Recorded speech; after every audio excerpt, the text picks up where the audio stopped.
Sërish së bashku një tjetër takim në mëngjes në fillim dite këtu në Dita Jonë në A2CNN për ta nisur ditën siç duhet dhe për të qenë me ne nga ora 7 deri në orën 8:45 minuta. Mëngjes nga unë Olona Mira. Mëngjes nga unë Blendi Salaj, drejt për drejt nga ABA Center, zonja Zotrin, ne vim në shtëpi tuaja dhe këtë mëngjes të 11 korrikut. Këta janë disa prej titujve, të ftuarve dhe temave që do të kemi sot në programin tonë. Partitë e opozitës së bashkuar kërkojnë të faktojnë pretendimet e tyre për manipulimin e 30 qershorit. Përmes një kërkese zyrtare, opozita i ka kërkuar KQZ-s që t'u verë në dispozicion materiale zgjedhore bazuar në kodin e procedurës administrative dhe ligjit për të drejtën e informimit. Nga ana tjetër, Bindja Demokratike, pjesëmarrëse në zgjedhje, pretendon vjedhjen e votave në Tiranë dhe Tërkund. Për të folur mbi këto zhvillime, ne kemi ftuar sot deputetin e Bindjes Demokratike, zotin Andi Përmeti, si dhe gazetarin Klementina Ncekollari, e cila do të na sjellë olësitë e kërkesës së opozitës së bashkuar për materialet zgjedhore. Me kolegen e lajmeve të kulturës, Luela Miftari, do takohemi si çdo të njëjtë për një pasqyrim të rejave artistike dhe kulturore. Do të flasim sot për një program me disa për disa botime të reja që do të vinë këtë verë për lexuesit shqiptar. Ndërtoj një triologji nga Kerstin Gier, si dhe libri më i ri nga Yllit Aliçka, i cili do të jetë pjesë e bisedës me Luelën, si dhe ngjitja në skenën e teatrit eksperimental të pjesës së quajtur Zogu i Zi. Konflikti politik në vend ka përcen tani edhe në lëmin e diplomacisë, duke bërë që institucionet shqiptare të mos flasin më një zë. Ministri Cakaj e refuzoi pjesëmarrjen në samitin e Bashkëpunimit të Evropës Juglindore si solidaritet me Kosovën, ndërsa presidenti Meta shkoi atje pavarësisht shndrimit të diplomacisë. Për të folur mbi këtë konflikt institucionesh, ne kemi sot të ftuar ambasadorin, diplomatin Fatos Tarifa, ekspert i kësaj fushë. Kur gazetarja dhe poetja Olimbi Vela i takoi në Izrael poetin e njohur norvegjes Steinar Opstad, ai mësoi shumë për vendin e vogël në zemër të Evropës me emrin Shqipëri. E tani është koha që të lexuesi shqiptar të njohë më pranë poezinë e Steinar Opstadit, pasi vëllimi i parë i tij në Shqip tashmë është gati. Olimbi Velaj na bashkohet sot në studio për na treguar më shumë mbi këtë përmbledhje të poetit norvegjes. Larmi, doktoja, larmi. Mjaftueshëm mirë gjatë këtij mëngjesi, kështu që ju ftojmë të qëndroni me ne. Mirë, po cila është pyetja që ne kemi hedhur në Facebook dhe duam bashkëveprimin tuaj. Ne duam të qëndrojmë në këtë, të qëndrojmë në këtë. Do përdej një fjalë tuaj, nuk e di pse më vjen, ishim pak më soft, kështu më të butë, duke përpjekur të largohemi nga politika edhe pse më korrekt do thua ti, më verë. Po, më sezon vere, më nxehtë, dhe janë ato darkat e vona që bëhen. Dita Jonë aranchat. Po gjithsesi, jo, do të bëjmë një pyetje sot, cilat këto pyetje hyjnë në lëmin e hipotetikeve, pyetje që bëhen shpesh e bëhen për çejf, por mendoni për një personazh të njohur, do të them gjallë apo i vdekur, shërci ka, dikush që ka qenë me influencë, në jetën tuaj ndonjëherë një artist i madh, një shqiptar i madh, ku di unë, po dikush që do të donit shumë të aftonit për një darkë. Dhe kjo është pyetja dhe presim përgjigjet tuaja. Më pëlqen sepse kanë patur fantazi mjaftueshëm teleshikuesit tanë takt me ata që janë përgjigjur deri tani, nëse nuk e keni bërë, shkoni në faqen e A2CNN pra në Facebook edhe na shkruani dhe jemi kurioz. Më lërë ta bëj unë ty këtë pyetje dhe të ndihmoj pak, po do ndihmoj pak, sepse do ta kufizoj. Çfarë e vështirësia e kësaj pyetje është që është e pakufizuar. Se mund të jetë kushdo, kurdo, ëh? Disa do thoshin Skënderbeu, jam i sigurt, disa të tjerë do të kishin Pamela Anderson, kështu që mund të shkosh në gjithë drejtimet e mundshme. Por unë po them, nga aktorët. Nga aktorët. Nga aktorët. Me këtë do dëshiroje ti të darkoje, natyrisht kjo nuk kupton edhe një bisedë, të kesh mundësi të flasësh me të. Kam një listë shumë të gjatë, por për mos patur konflikt interesi, sepse me aktorët... Aktor të huaj atëherë. Jo, mirë, sigurisht me aktor të huaj, pra ata do të kisha kuriozitet për qenë saktë, por do të thoja aktore femra, jo më tepër sepse është aktore shumë e madhe, por sepse më bën ka patur një jetë shumë problematike me mjaft mister brenda, është Marilyn Monroe. Do doja të ulesha një herë ta kuptoja, të pija një gotë me Marilyn Monroe, për kuptuar nëse është vërtet ajo vajza e brish që ne shikojmë të gjithë, çfarë fshihet mbas saj. Ka shumë apo është thjesht Norma Jean? Po pse jo? Okej, shumë mirë, më pëlqen kjo. Ju mund të jepni përgjigjen tuaj, zonja e Zotrin. Me qëra fjala po ti? Nëse do të ishim të aktorët, do thosha Sir Anthony Hopkins. Mirë, po, qëndro. Se në të do ishte, mendoj unë e pasur, jo vetëm nga, se kesha të mësosh, e kesha që të flasësh me një Sir Anthony Hopkins, mendoj. Ja, pa tjetër që po, se s'ke. Okej, kështu që ju mund na jepni tuajat, mos u kufizoni të aktorët, mund të jenë kushdo, politikan, çfarëdo që ju mendoni se janë njerëz që ja vlenit ose t'ja vlenit për pasur për një dark, na shkruani cilët janë në Facebook-un e Atysjene. Dakord. Mirë, atëherë vazhdojmë bllokun e parë të informacioneve. Lidhemi me Erion Dushin, jam kurioz Erioni këtë të ftonte për dark. Dita Jonë, edhe unë jam shumë kurioz. Kë mendoni ju se mund të ftoja unë për dark? Ajo, kjo është komplet e padrejtë, pastaj ne veziu përgjigjem tonës, Po pra, Jo, unë nuk do shkoj aq thellë sa shkut ju me të vdekur e të gjallë gati të vdekur. Do shkoj te diçka e freskët, Margot Robbie. Edhe një herë? Margot Robbie. E dëgjoj unë edhe kur MR dhe marr. Për ata teleshikues që ndoshta sapo janë zgjuar dhe ky emri u vjen kështu. Beso, në qoftë se janë meshkuj e njohin të gjithë. Vërtet? Kjo është aktoria që i vuri takat në ball Leonardo DiCaprios tek ujku i Wall Streetit. Dhe në atë skenën e ta përfundizon. Tani nuk e kuptoj, ishte me takat apo me sipër. Okej. Mirë, e lëmë kaq. Kalëm të klajme tani Erion në një për ty.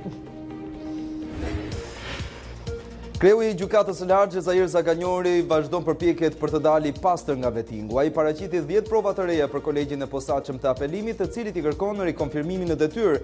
Mes dokumentave të paraqitura ishte një korrespondencë mes tij dhe përfaqësuesve të British Council për mënyrën e pagesës së qeras disa vjeçare në një prej pronave të tij. Zaganjori këmbguli gjithashtu për lishmërinë e parave të përdorura për shkollimin e 2 fëmijëve jashtë vendit, si dhe për pasuritë e tij të patundshme në Tiranë e Durrës. Komisioneri publik, institucioni që përfaqëson publiku në procesin e vettingut, theksoi se provat e kryegjyqtarit të lartë nuk ndryshonin situatën dhe se ai nuk mund të dokumentonte të gjithë pasurinë. Sekretari për çështjet zgjedhore në Partinë Demokratike Ivi Kaso thotë se kërkesa e kësaj partie për transparencë të materialeve zgjedhore bazohet në të drejtën e kësaj force politike për të njohur me materialet zgjedhore si forca më e madhe e opozitës me përfaqësues të përhershëm pranë Komisionit Qendror të Zgjedhjeve.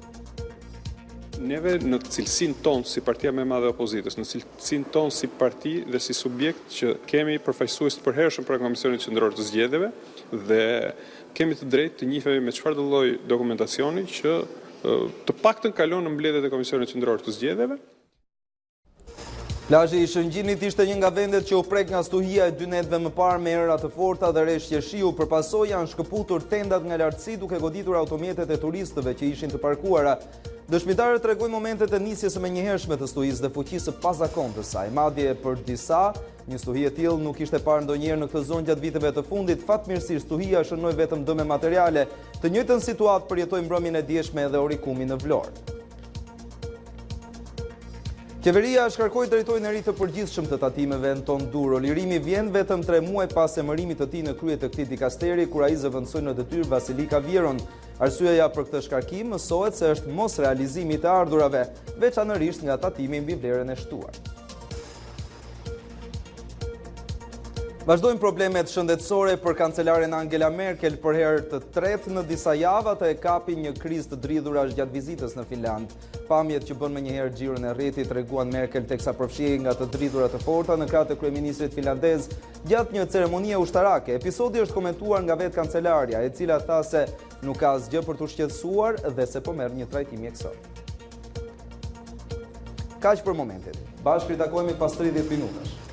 Super. Faleminderit Erion Dushi me blogun e parë informativ. Zonja Zotri do të takojmë Erionin mbas 30 minutash për një tjetër blog të informacionit. Tani është koha për të mësuar se si do të jetë moti. Si e ke përjetuar ti këtë? Ishte dje vërtet ky shiu jemi të çuditshëm, sepse kur është vape madhe themi sa të binte pak shi. Dje raji shiu na bëri na përgjigj gjithë planet, pavarësisht, por që prap ankohemi, por gjithsesi duhet të mëngjesi sot ishte një mëngjes shumë i freskët, i këndshëm, ajri i pastër, vërtet dukeshej që ai shiu e kishte dhënë një freski vërtet të këndshme Tiranës. Besoj. Megjithatë ka patur Tanja mirëmëngjes, ka patur vënden e pam edhe në lajmet që Erioni na tha, pam në Vlorë sidomos lexoja sot në Orikum në Radhim ka patur furtuna të forta. Duket që kjo kaloi apo do të kjo në fakt nuk ka kaluar, pasi stuhi të tjera dhe domethënë për mua për 20 vitesh më vjen përqeshur me këtë që qytetarët vjen dhe thonë që stuhi të tilla nuk e kishin parë kurrë. Jo, stuhi të tilla janë krejt familjare për pellgun e Mesdheut. Nëse keni ndikur dhe sigurisht që keni ndikur lajmet në aty CNN gjatë ditës së ndjeshme, një stuhi e tillë ishte ajo në brigjet italiane, pra ne kemi thënë që shumë herët që gjithë aktiviteti atmosferik do të jetë i fokusuar në pellgun e Adriatikut. Pra, gjysma e Italisë dhe gjithë Adriatiku dhe pjesa e gjithë Ballkani do të ishin pak a shumë me të njëjtat kushte të motit me këto situata kritike të motit. Ne kemi shumë të qartë dhe në këtë moment që flasim, po krijohet një tjetër qendër ciklonare në brigjet e Malit të Zi dhe ajo mund të ketë një gjatësi 8 orë, 24, po mund të jetë nga ato qendra ciklonare të fuqishme që mund të rezistojë 3 ditë dhe mund të arrijë sërish në Velipoj dhe në Shëngjin pas 3 ditësh, megjithatë këto janë çështje shumë të konklavitura të atmosferës që nuk po patjetër. Ndërsa për ditën e sotme në fakt deri pas mesnatës dhe parashikimi në CNN për hir të së vërtetës ka një saksi shumë të lartë, duke qenë se kemi të gjitha kushtet që t'i vëmë në dispozicion procesit parashikimit. Pas mesnatës ka patur përmirësim të kushteve të motit, fillimisht në veri ka patur kthjellim të kushteve të motit dhe më pas edhe në zona qendrore. Diçka më gjatë kanë qëndruar vranësirat dhe shirat në zonat lindore dhe juglindore dhe në orët e parë të mëngjesit janë larguar edhe nga zonat lindore, mund të ketë vetëm ndonjë vranësirë dhe shirat ndonjë shi të përkohshëm dhe të papërfillshëm, do thosha në skajet, vetëm në skajet kufitare të juglindjes së Shqipërisë. Çfarë vlen të theksohet është rënja e temperaturave, rënja e menjëhershme e temperaturave dhe edhe në projekte sociale lexoj që kjo s'është normale çfarë po ndodh me motin. Jo, kjo është krejtësisht normale, pasi stuhi të tilla në gjatë sinës së verës në pellgun Mesdheut ne jemi shumë familjar me të tilla. Stuhi ka një rënjë të menjëhershme me 8 deri në 10 gradë, ka patur raste që ka patur rënjë me 17 gradë të temperaturës. Kjo ndodh kur kemi kalimin e një stuhie të menjëhershme. Ndërkohë që rënja e temperaturave ishte parashikuar disa ditë më parë dhe kjo rënje nuk është vetëm për sot dhe nesër, por kjo rënje e temperaturave do të vijojë të paktën deri nga mesjava tjetër. Ditën e sotme temperaturat gjatë mëngjesit janë luhatur nga 8 vlera më e ulët në skajin verior, deri 10 gradë Celsius në pjesën tjetër të zonave malore, ndërkohë që në zonën e ulët dhe ato bregdetare temperaturat gjatë mëngjesit të sotme janë luhatur nga 16 gradë Celsius më në brendësi të territorit deri në 18 gradë Celsius në vijën bregdetare. Mezita e sotme, megjithëse do të ketë mbizotrim të kthjellimeve, nuk ka ndryshime të vlerave termike. Pritet që maksimumi të ruhet rreth 28-29 gradë Celsius. Ky është informacioni moti për ditën e sotme në qeveri, por edhe një analizë e shkurtër dhe një qetësim për të gjithë shikuesit. Këto stuhi janë krejt normale dhe krejt tipike të Mesdheut dhe janë kalimtare dhe janë afat shkurtra 6 orëshe, por ka nga ato që zgjasin edhe 10 apo 12 orë. Super. Në rregull. Më pëlqen kur ka qetësim për publikun. Këto stuhi janë të zakonshme për Mesdheun, nuk është fundi botës dhe vaj palmës hahet. Okej. Thuaj atyre që janë në pushime ndërkohë dhe përpiqu të qetësosh. Jo, realisht. Dje do jenë. Do shikojmë edhe një herë ato sepse ishte spektakolare, Po do të shikojmë në faqen e dy CNN kur lexojmë pak më parë. Ajo e Italisë, po. E Italisë, po, sepse ishte diçka për të parë. Faleminderit Tanja. Faleminderit. Ja ku e pam zonën zotëri se si është edhe çështja e motit, tani do të shkojmë tek trafiku për një moment këtu në kryeqytet për të parë se si paraqitet në këto çaste Tirana, po shikojmë në këto momente në ekran, qendër të saj është rreth rrotullimi i Shqiponjës, që aty mund të shikojmë rrugën Teodor Keko, e cila paraqitet as pak keq në të majtë e ekranit tuaj, edhe rruga Dritan Hoxha duket jo keq, shikojmë disa të kuqe që tregojnë se ka trafik, por këto janë në semaforët e kësaj rruge. Ndërkohë rreth rrotullimi i Zoguzit tani në qendër të ekranit është në të gjelbër, tregon që ka qarkullim të mirë atje. Unaza e sipërme, po ta shikojmë këtu, paraqitet e ngarkuar, është zona e ish stacionit trenit, ende jo funksionale atje, po kryqëzimi pra degëzimi si thua me bulevardin Zogu i Parë. Dhe në vazhdim, Unaza në kohën që shkon sipër ndikon rrugën Siri Kodra, e cila e ka të vështirë daljen në Unazë, por paraqitet më mirë pastaj në rrugën Ferit Xhajko lart. dhe e shohim që ka ndalesa tek farmacia 10 apo tregu industrial dhe qendra spitalore universitare Nën Tereza, pra në rrugën e Dibrës. Këtu ka ngarkesa zakonisht në këtë orë të mëngjesit, edhe pse më vonë ato do të bëhen të shtuara. Tani po shikojmë Unazën, pjesën e saj lindore, rruga Bardhyl, në kryqëzimin me rrugën Hoxha Tasim, shikoni rruga Bardhyl shënohet me të kuqe atje sepse ka trafik në këto çaste në qytet. Gjithashtu shikojmë se nuk është as pak keq bulevardi Jeanne d'Arc, pjesa pra e jugut të Unazës është e shënuar me të gjelbër. Pak trafik do të gjeni tek rruga Elbasani. Këtu shikojmë rrugën Elbasani ku takohet me Unazën, pra në urën e Lanës atje dhe ka të shënuar me portokalli një rresht me makina, por asgjë tepër e jashtëzakonshme për këtë moment ditës. Po ta shikojmë qytetin të tërë, pra Tiranën nga lart, shumica e saj në rrugët shënohet me të gjelbër. Kjo tregon se qarkullimi është i lirë për këtë moment, kështu që jemi okay, është ende herë sa shora. Ora është 7:15, kështu që gjithsesi është shpejt. Super. Për të folur për trafik të rënduar. Mirë, në rregull, ne tani vazhdojmë me informacionet tona. Kujtojmë që do të kemi vërtet do të flasim pak a shumë për gjithçka, them, sepse politika, kultura do t'ju informojmë mjaftueshëm gjatë mëngjesit të sotëm. Por një nga informacionet që ne japim është edhe sporti dhe për këtë kemi Kris Martiron, kolegun ton këtë mëngjes. Mirëmëngjes Kris. Mirëmëngjes Aurona. Kris, tashni u kujtova, meqense ne kemi këtë pyetje në Facebook, nuk e di, mbase s'patëm kohë na ndiqje, por gjithsesi kemi hedhur këtë pyetje në Facebook që me kë personazh të njohur, domethënë të famshëm, do të kishe dëshirë ose do të ftoje për darkë. Ti kë do të ftoje për darkë? E di që të ka pak kështu në mënyrë të pa përgatitur, por që gjithsesi. Në një sportist, pa asnjë kufi. Në një sportiste, në një aktor, në një aktore. Nuk e di, në fakt, një nga emrat që më vjen në mendje është faktikisht sepse po shoh edhe një serial, është seriali Breaking Bad, një nga aktorët e atij seriali do të ishte interesante, duke qenë se Bryan Cranston, domethënë. Ndoshta ka mundësi. Të gjithë aktorët rrotullohen, interesant. Bryan Cranston është gjigant. Mirë. Super. Dakor. Faleminderit Kris, fjala është për ty. Mirë, kalojmë tek lajmet sportive. Partizani i trajnerit Franco Lerda ka debutuar me një barazim 0-0 në ndeshjen e parë të Champions League. Në një ndeshje me dy fytyra të kuqta arritën të ndalin azerët e Karabakut, me një rezultat që pa dyshim është pozitiv për kryeqytetësit, duke parë kualitetin dhe vlerën e rivalëve. Partizani u rreshtua mirë në prapavi në pjesën e parë, duke i lënë pak hapësira kundërshtarëve. Ndërsa në të dytën kampionët e vendit provuan edhe të gjejnë golin, por u ndalën nga traversa dhe portieri kundërshtar. Kualifikimi do të vendoset në Azerbajxhan në datën 17 korrik, me ndeshjen e kthimit atje ku pas 90 minutave të para, Partizani beson realisht se mund të bëjë surprizën e madhe. Shohim tani se cilat kanë qenë prononcimet e protagonistëve të presidentit të klubit Partizanit si dhe të drejtorit sportiv Olsi Rama. Ishte ndeshje bukur, ata janë në ekipi fort djetë, ne e patëm rastin tonë, nuk u bë, rezultati mirë. Rritemi në koeficientën, Besoni te kualifikimi në ndeshjen e kthimit? Loja hapur e që, s'ka ndodhur ndonjë gjë. E mani me në Fenerbahçe, na bën dhe gol, tu i bëm atje. Si që kam thënë dhe përpara, në letër janë një ekip me forcë ne. Në vlerën që kanë përsa e përket në transfer market janë një ekip 3 herë më i shtrenjtë se ne. Në fushën e lojës luhet me zemër, luhet me karakter dhe jam shumë i kënaqur me të vërtetë që djemtë e Partizani sot më bën një herë tjetër krenar. Në harkun e 90 minutave, më të majsa pa shumë, përveç faktit që ata mbajtën topin më tepër, se janë një ekip që e bëjnë këtë si pjesë të lojës tyre. Rastet i patëm ne, goditet i patëm ne. Pas Partizanit është radha e Kuksit, Teutës dhe Laçit për të debutuar në arenën ndërkombëtare në këtë sezon.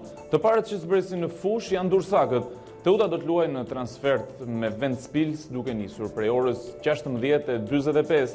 Të paktën në letër bregdetarët ishin skuadra me shortin më të favorshëm, edhe sepse rivalet nga Letonia janë një kundërshtar i kalueshëm. Në orën 17:30 është radha e Laçit për të përballur me izraelitët e Apoel Bershevas.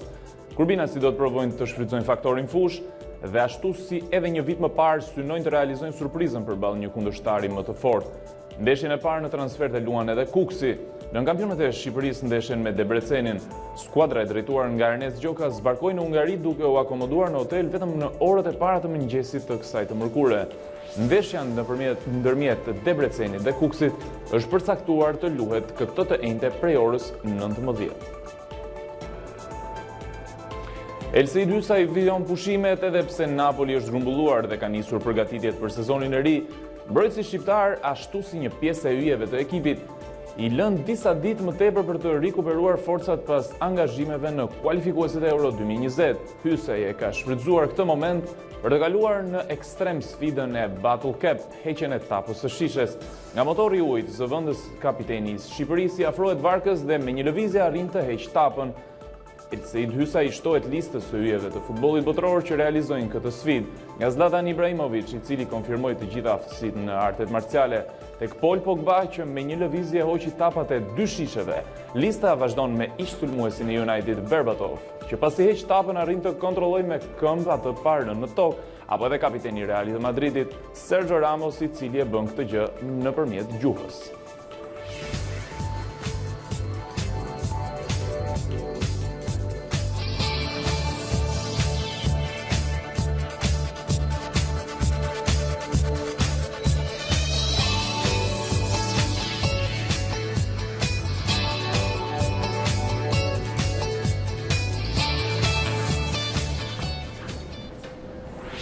Me këto ishin zhvillimet shkurt për këtë blok të parë sportiv.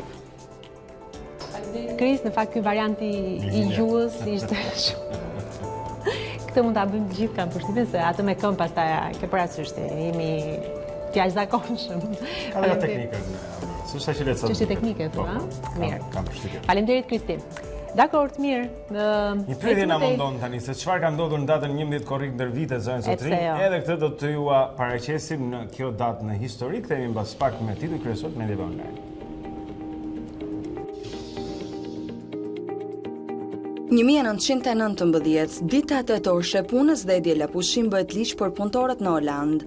Lëvizja për 8 orë punë ditë është pjesë e historisë së hershme për festimin e ditës së punës dhe ditës së 1 majit mes shumë popujve dhe kulturave. 1930, në Kairo të Egjiptit, vdiqën Don Zako Çajupi, atletar, rilindas dhe poet romantik. 1934 lindi në Itali Giorgio Armani, një nga stilistët më të njohur në botë. Pasuria e tij në 2015 u vlerësua nga Forbes me 7.6 miliard dollar dhe rendiste atë në vendin e 5 të njerëzve më të pasur në Itali.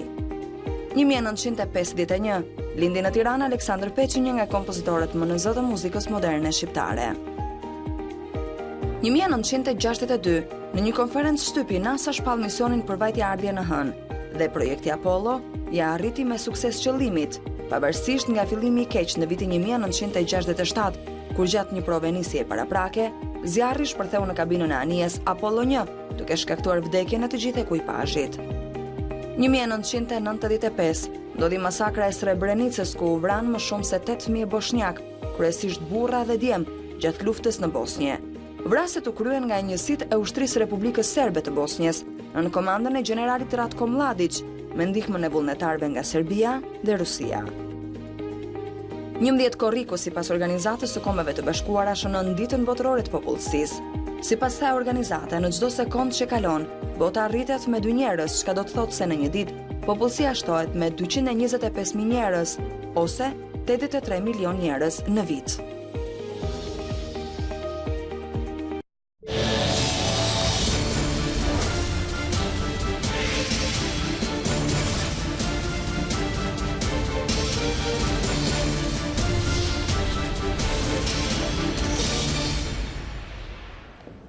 Kthehemi tani në Dita Jonë në ekranin e A2 CNN, zonja Zotrin, për të parë disa prej titujve kryesor të mediave online. Këto çaste do të fillojmë me faqen e televizionit tonë, si çdo mëngjes, është A2CNN.com.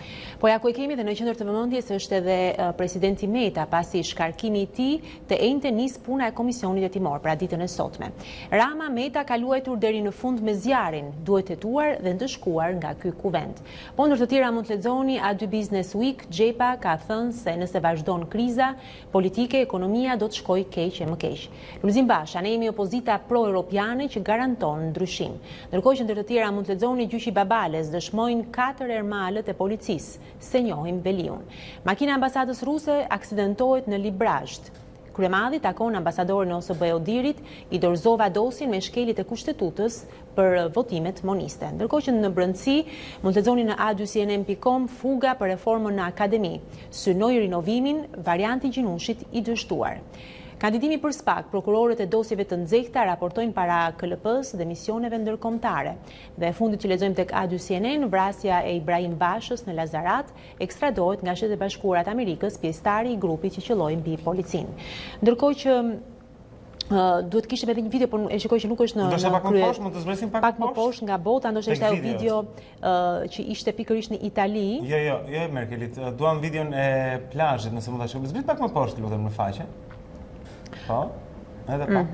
Sepse ka patur një furtunë vërtet, ja moti i keq në Itali, më duket se ishte diçka e tillë.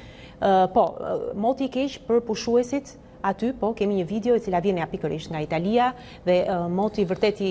Tani kjo është për ata që se kanë parë në edicionet e lajmeve, sepse është përhapur kjo video, po shikoj këtë, unë s'kisha parë ndonjëherë në plazh. Imagjinoni, shikoni atë rene ngarkuar, duket sikur... Kish momenti që ti ikën nga plazhi, po? Ikën me vrap nga plazhi. Sepse nuk e di se çfarë të pret. Dëgjojnë dhe zërat e njerëzve që janë vërtet shqetësuar. Nuk kam faj.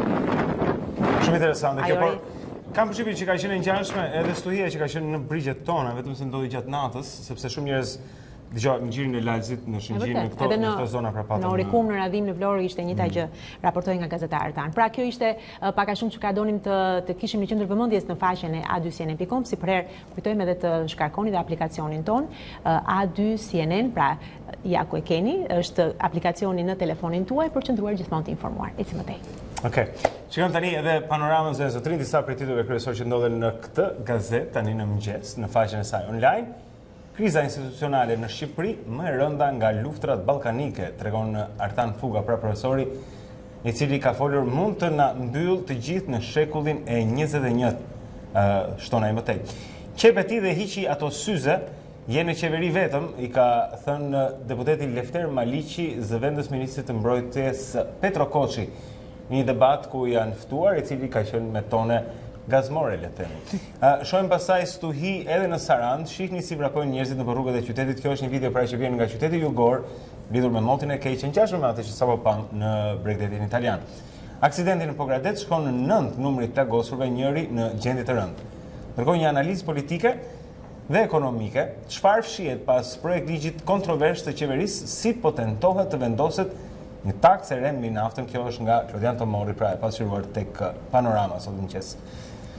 Në betejë për ndryshim të sistemit që kapja nga Edi Rama të mos përsëritet më kurrë, kanë qenë fjalët e Lulzim Bashës në takimet që ai ka organizuar në Fier, duke thënë më tej se ne jemi opozita pro-evropiane.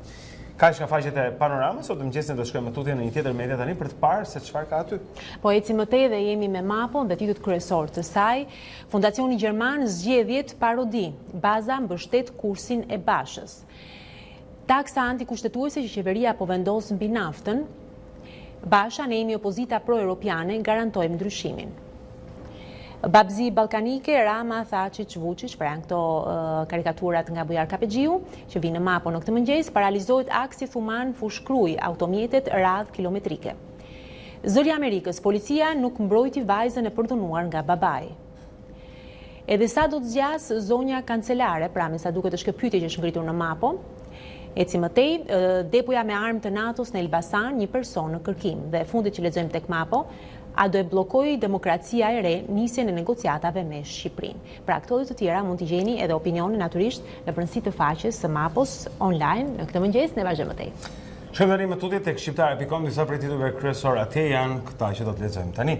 Dezertimet largohet nga drejtësia e gjyqtarit që shpëtoi Bashën nga Burgos. Ish antari i gjykatës së lartë Aleksandër Muskaj, i cili nuk pranoi të shërbente në gjyqësor duke shmangur vettingun në 2009. Ky ishte pjesë e trupit gjykues që pushoi çështjen e Lulzim Bashës në aferën e rrugës së Kombit.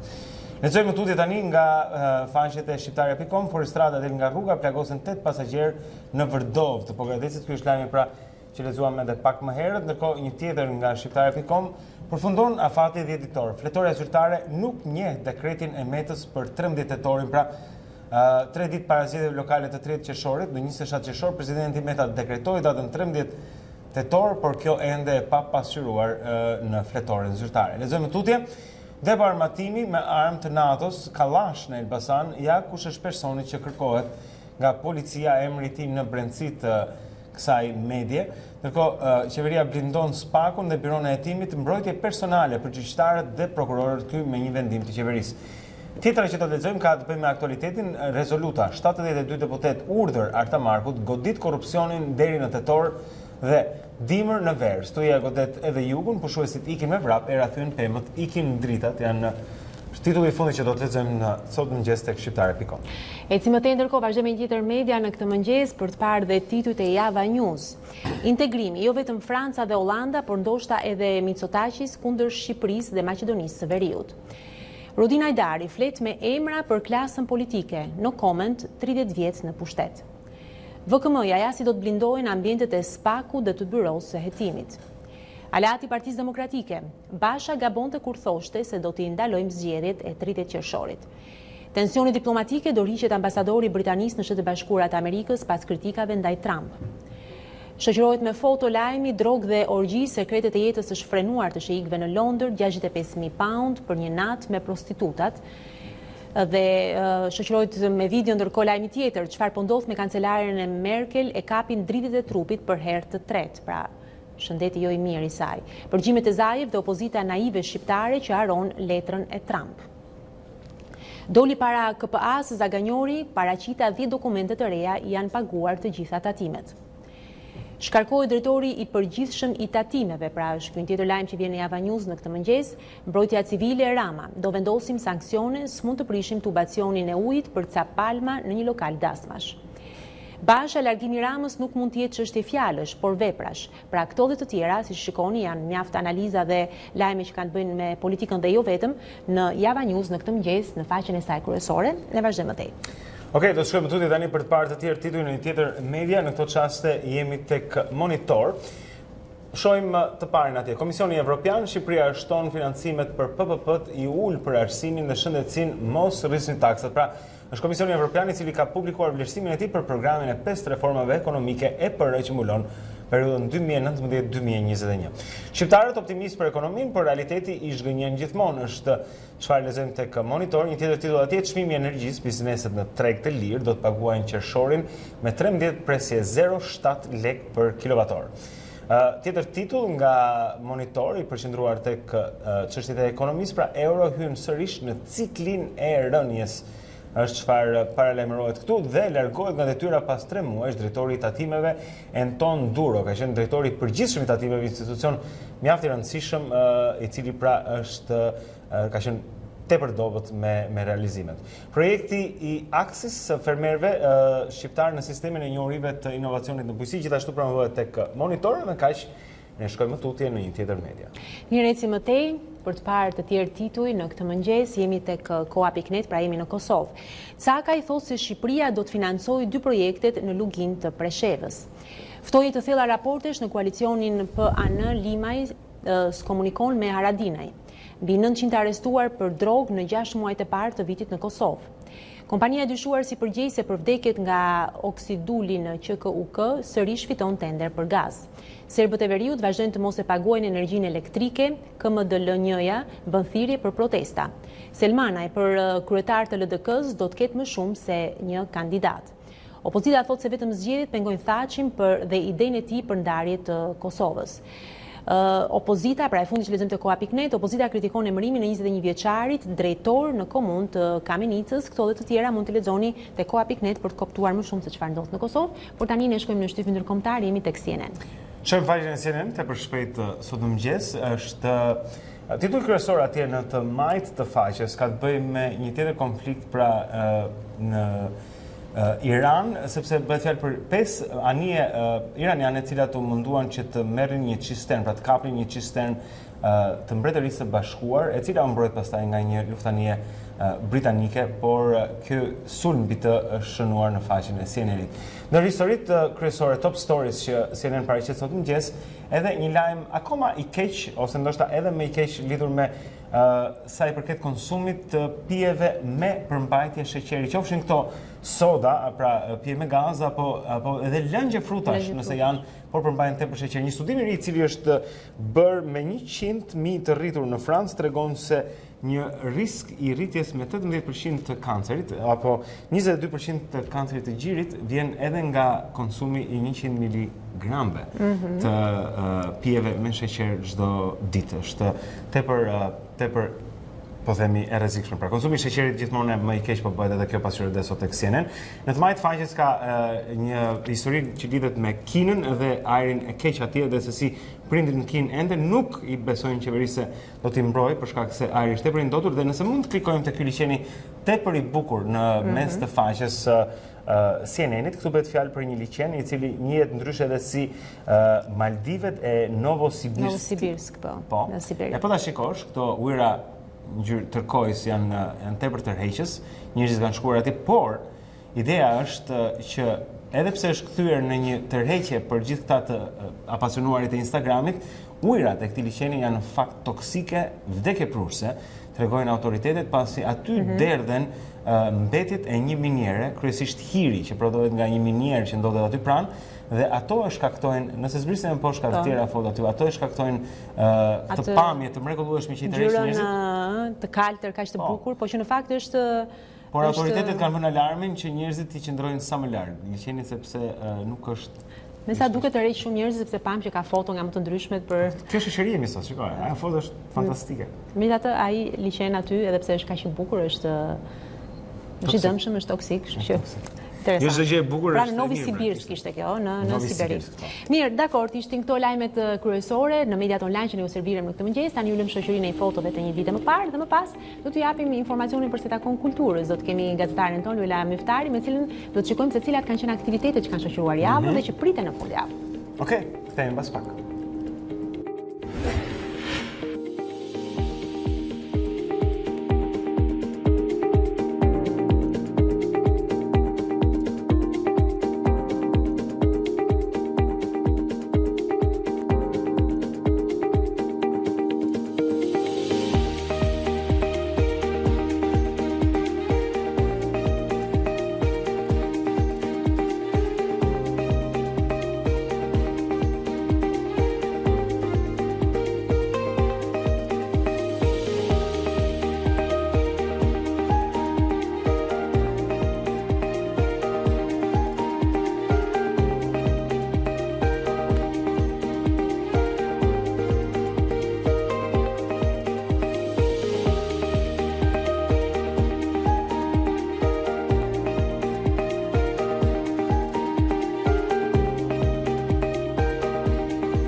Ja ku rikthehemi edhe një herë këtu në Dita Jonë, na dy CNN zënë zotrit, siç ju premtuam, çdo të ende këtu takohemi me Luela Miftarin për të folur për kulturën e i pasqyrim të aktivitetetve që janë duke ndodhur dhe ardhur për fundjavën që është në Prag. Luela, mirëmëngjes. Mirëmëngjes, Luela. Dhe kryesisht do të flasim për letërsi, dhe jo vetëm natyrisht, por që të paktën këto janë ngjarjet kulturore të momentit apo jo? Sepse kemi një bestseller i cili me sa duket do të vazhdojë dhe do të qarkullojë në duart e lexuesve, i nxjerr nga Pegi, mos gaboj? Po, nga Pegi. Është në fakt Blu Safiri, është një kolan apo do të themi një sag, një triologji e gurve të çmuar e nxjerr e publikuar vetëm 3 vite më parë në botë, kryesisht në Gjermani, fillimisht e më pas në gjithë Europën duke u përkthyer pasi u kthyer në një bestseller, po themi. Ajo që e bën interesante është fakti që mund të lexohet nga 14 vjeç e sipër, kështu që përfshin një grup moshë shumë më të gjerë se sa ajo që mendojmë neve. Për gjithë ata që kërkojnë aventura, për gjithë ata që duan të hyjnë tek aksioni, për gjithë ata që duan libra fantazi, kjo është një sag shumë e mirë, do me thënë që këshillohet, po themi, edhe për verë, duke qenë se kërkojmë libra të thjeshtë, libra që të mos të angazhojnë shumë, edhe që pyetjet më të shpeshta që bëjnë njerëzit është çfarë lexojnë me pushime. Do të kjo hyn tek ajo kategoria, po a nuk mund të themi që ka pasur një shpërthim të këtij zhanri? Ka pasur më njëherë pas Harry Potter. Më njëherë pas Harry Potter, ka pasur një lloj, po themi edhe autor të fëmijëve në botë, sidomos në Amerikë, filluan të shkruanin për adoleshent. Pati një periudhë që të gjithë ju dedikuan sagave apo triologjive në mënyrë që të kishin një farë suksesi apo një lloj garancie për librin e ardhshëm, ashtu siç do jetë. Pa diskutim. Ndjekim një kronikë që ka të bëjë pikërisht me këtë, e ka përgatitur Luela pra me këtë triologji për të kuptuar diçka më shumë.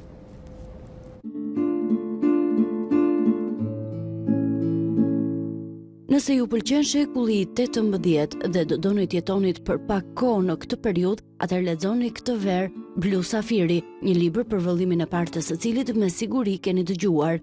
Flasim për triologjinë e Gurve të çmuar nga Kerstin Gier, një bestseller që ka tërhequr edhe kineast për ta kthyer atë në një produksion kinematografik. E Kuqe Rubini ishte vëllimi i parë që botimet Peggy prezantuan vitin e shkuar. Këtë verë ju sjellin vëllimin e dytë, Blu Safiri. Personazhi kryesor, Gwendolina, është një vajzë krejt e zakonshme në fillimet e veta, sidomos tek E Kuqe Rubini, me cilën lexuesit janë njohur tashmë. Dhe ajo ka zbuluar tashmë që nuk është një vajzë e zakonshme, një 16 vjeçare e zakonshme, por ka një dhunti, ka dhuntinë e të udhëtuarit në kohë. Dhe gjë që të cilën e Jema ja ka fshehur pikërisht për t'i siguruar një fëmijëri shumë të qetë dhe shumë normale. Mirë po, fati i paracaktuar do mos që e sjell Gwendolinën tashmë në atë që është e parazgjedhur të bëjë. Por misteri nuk zgjidhet as në këtë vëllim. Baron asiguron se vëllimi i tretë i kësaj sage po përkthehet, e deri atëherë ju fton të lexoni këtë vëllim që do t'ju bëjë të udhëtoni edhe ju në kohë. Unë do të thoja që është një nga ata libra që mund të lexohet nga të gjitha moshat, do të thënë duke filluar nga mosha 14 vjeçare, mund të lexohet pa më të voglin dyshim dhe me kënaqësi, sepse është një lexim i këndshëm, i lehtë, me shumë fantazi, me shumë mister brenda, dhe gjithsesi është një nga ato leximet që të përcjellin dhe të njohin me situata të ndryshme në kohë të ndryshme dhe në periudha të ndryshme. E gjelbër Smeraldi do të jetë ngjyra e fundit e kësaj trilogjie, tani më të përhapur në të gjithë botën. E pra ishte kjo trilogjia që me sa duket Luela na tregon që është realizuar dhe një film mbi të, apo jo? Po, është realizuar një film, ashtu sikurse edhe trilogjia, edhe filmi ndahet, po themi produksionin kinematografik ndahet në 3 seri. E para është E Kuqe Rubini, e dyta është Blu Safiri dhe pritet që të jetë edhe E Gjelbra. Ashtu sikurse nuk është përkthyer ende, nuk është realizuar ende edhe po themi E Gjelbra Esmerald, do të thënë, kështu që edhe në film pritet që të realizohet. Është pikërisht kjo epoka e këtyre librave që realizohen. Kanë sukses të filma, aq sa mund të ketë një bestseller dhe që deri diku mund ta ketë të garantuar mbase. Ka, besoj se ka, sepse ka njerëz të cilët janë dembel në të lexuar, dhe sot kemi në epokën e filmit, në epokën e kinematografisë, në epokën e digitalizimit që një libër mund ta përthithim ndoshta edhe nga kinemaja. Sigurisht nuk e përthithim dot tërësisht, nuk ka emocionin e letrës, nuk ka emocionin e një libri edhe.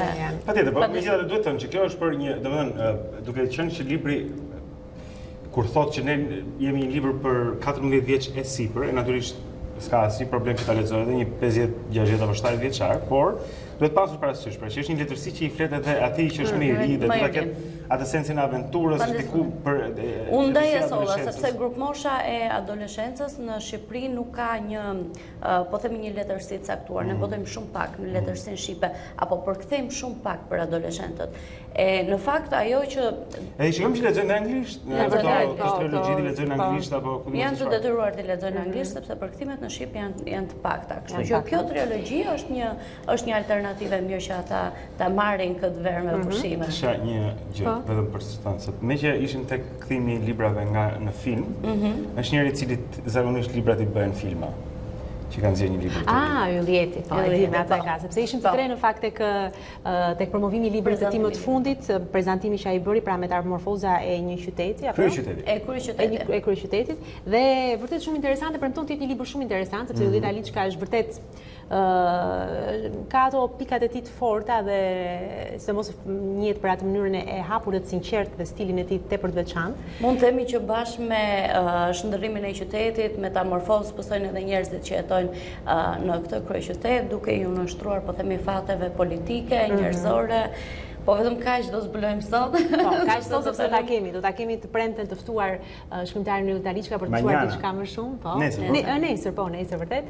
Edhe sepse rikthehet mbas 5 vitesh me një roman të dytë, sepse më tepër ka shkruar tregime, të cilat pjesa më e madhe janë bërë realizuar në film. Po duket mjaft interesante, Dita Liçka është një mendje, është dikush i cili kur shpreh diçka realisht rreket që të cilë diçka që është origjinale në mendimet, na ftoi ne pastaj të mendojmë edhe më tepër mbi një temë caktuar që atë e bën kurreshtar. Ky, pra, metamorfoza e një kryeqyteti, premton që të jetë ai thoshte dje që është romani i tij fundit, ndoshta do merrem vetëm me tregime, thotë, por aty është pika ndoshta më fort. Një që dihet, domethënë që një tregim mund të kthehet në roman, kjo është e sigurt.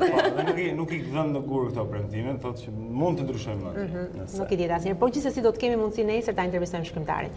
Mirë, folëm për letërsinë, por nuk është vetëm kjo, sepse ndërkohë dje unë gjithë në skenë edhe në teatrin eksperimental. Teatrin eksperimental është gati e pazakontë që në fund të sezonit artistik të kemi shfaqje të reja. Mirë, po këtë po e bën teatri eksperimental kujtim spa i vogli, po e bën si një mënyrë, si një thirrje për të treguar se çfarë do kemi në sezonin e shkuar. Nuk ka ndodhur asnjëherë kështu në jetën teatrale shqiptare, por është mirë sepse realisht na prezanton premiera sezonin e ardhshëm në shtator, do të kthehemi në shtator, sepse teatri eksperimental kryesisht në stinën e Berës fillon dhe shëtit bashkë me trupën e vet në rrete për ta lënë pak më bosh Tiranën që i është dedikuar gjatë gjithë vitit. Do të rikthehet në shtator me Zogun e Zi, e cila ishte një dram trondice, duhet themi, dhe me Jul Cezarin. Por Jul Cezarin ende nuk e kemi shijuar në Tiranë. Do të dalë apo jo? Do të jetë me datë 13. 13, pra, qartë. Kështu që presim që ta zbulojmë. Ndryshe nga teatri kombëtar i cili mbyll sezonin mjaft herë dhe eri hap shumë vonë. E ka mbyllur me shfaqjen në Anë, që ishte një shfaqje për gjithë familjen, duhet të si për fëmijët, po ashtu edhe për të rriturit, e ka mbyllur në Turbina sezonin e tij artistik për të rikthyer pastaj në shtator, ndoshta edhe në tetor kjo pritet për të zbuluar, por teatri eksperimental vijon ende. Dhe në këtë rast ka prezantuar dy premiera të reja që nuk është shumë e zakonshme. Atë le të ndjekim kronikën që t'e ke përgatitur pra në lidhje me këtë pjesë e cila u bë dje në skenë, Zogu i Zi me regji të Kiçelondës. Ajo ishte 12 vjeç ndërsa ai 41 kur një histori dashurie lind mes tyre. 15 vite më pas, una rikthehet tek e njëjta histori që i ka shkatruar jetën, asaj dhe Reit, një tjetër personazhi që së bashku na rrëfejnë një histori që nuk e keni lexuar kurrë më parë. Ta takohen pas 15 vjetësh, una është po ajo 12 vjeçarja me po ato dëshira dhe me pasionin e madh për ta ringritur marrëdhënien që ata kanë pasur dikur, kanë përjetuar. Me një metaforë brillante, domethënë ai godet shoqërinë njerëzore, godet gjithë sistemin, le të themi, legjislativ, ligjor, ligjet dhe normat dhe rregullat që i ndërtojnë vetë njerëzit, domethënë, dhe nëpërmjet tyre ata vetë burgosen apo vetë izolohen apo vetë ndrydhen. Edhe pse duket sikur i ngjan Lolitës së Nabokov, kjo histori dashurie është vetëm piknisja e debatit provokativ që do të nisë në teatrin eksperimental. Është një këndvështrim, një qasje krejt tjetër, domethënë, që bën Haroveri, dhe unë do thoja që është përteja saj të Nabokovit. Nuk merret thjesht me një fenomen social, po merret me një fenomen të brendshëm shpirtëror, njerëzor. Autori ka thënë për Rein që ishte një personazh që kur e krijova, të dy personazhet unë nuk e dija se ku do shkonin. Nëse unë e marr vesh se ku shkojnë, atëherë për mua kjo është trondice, thotë. Unë jam në dorën e personazheve, ata marrin drejtimin e tyre sipas dëshirës tyre. Dhe kur unë krijova Rein, thotë, unë nuk e dija se ai do të kishte një impakt kaq pozitiv në publik.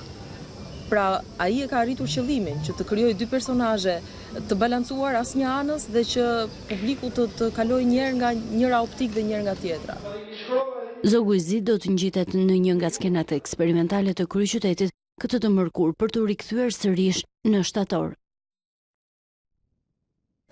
Mirë, pra ishte kjo pjesa që është ngjitur mbrëm në skem, por siç thamë nuk është i vetmja pjesë, apo falu pak për Yul Çezari, ke zbuluar ndonjë gjë interesante? Yul Çezari, dhe ajo çka është interesante në fakt këto fundjavë është fakti që shfaqja do të vendoset midis skenës brenda teatrit dhe jashtë.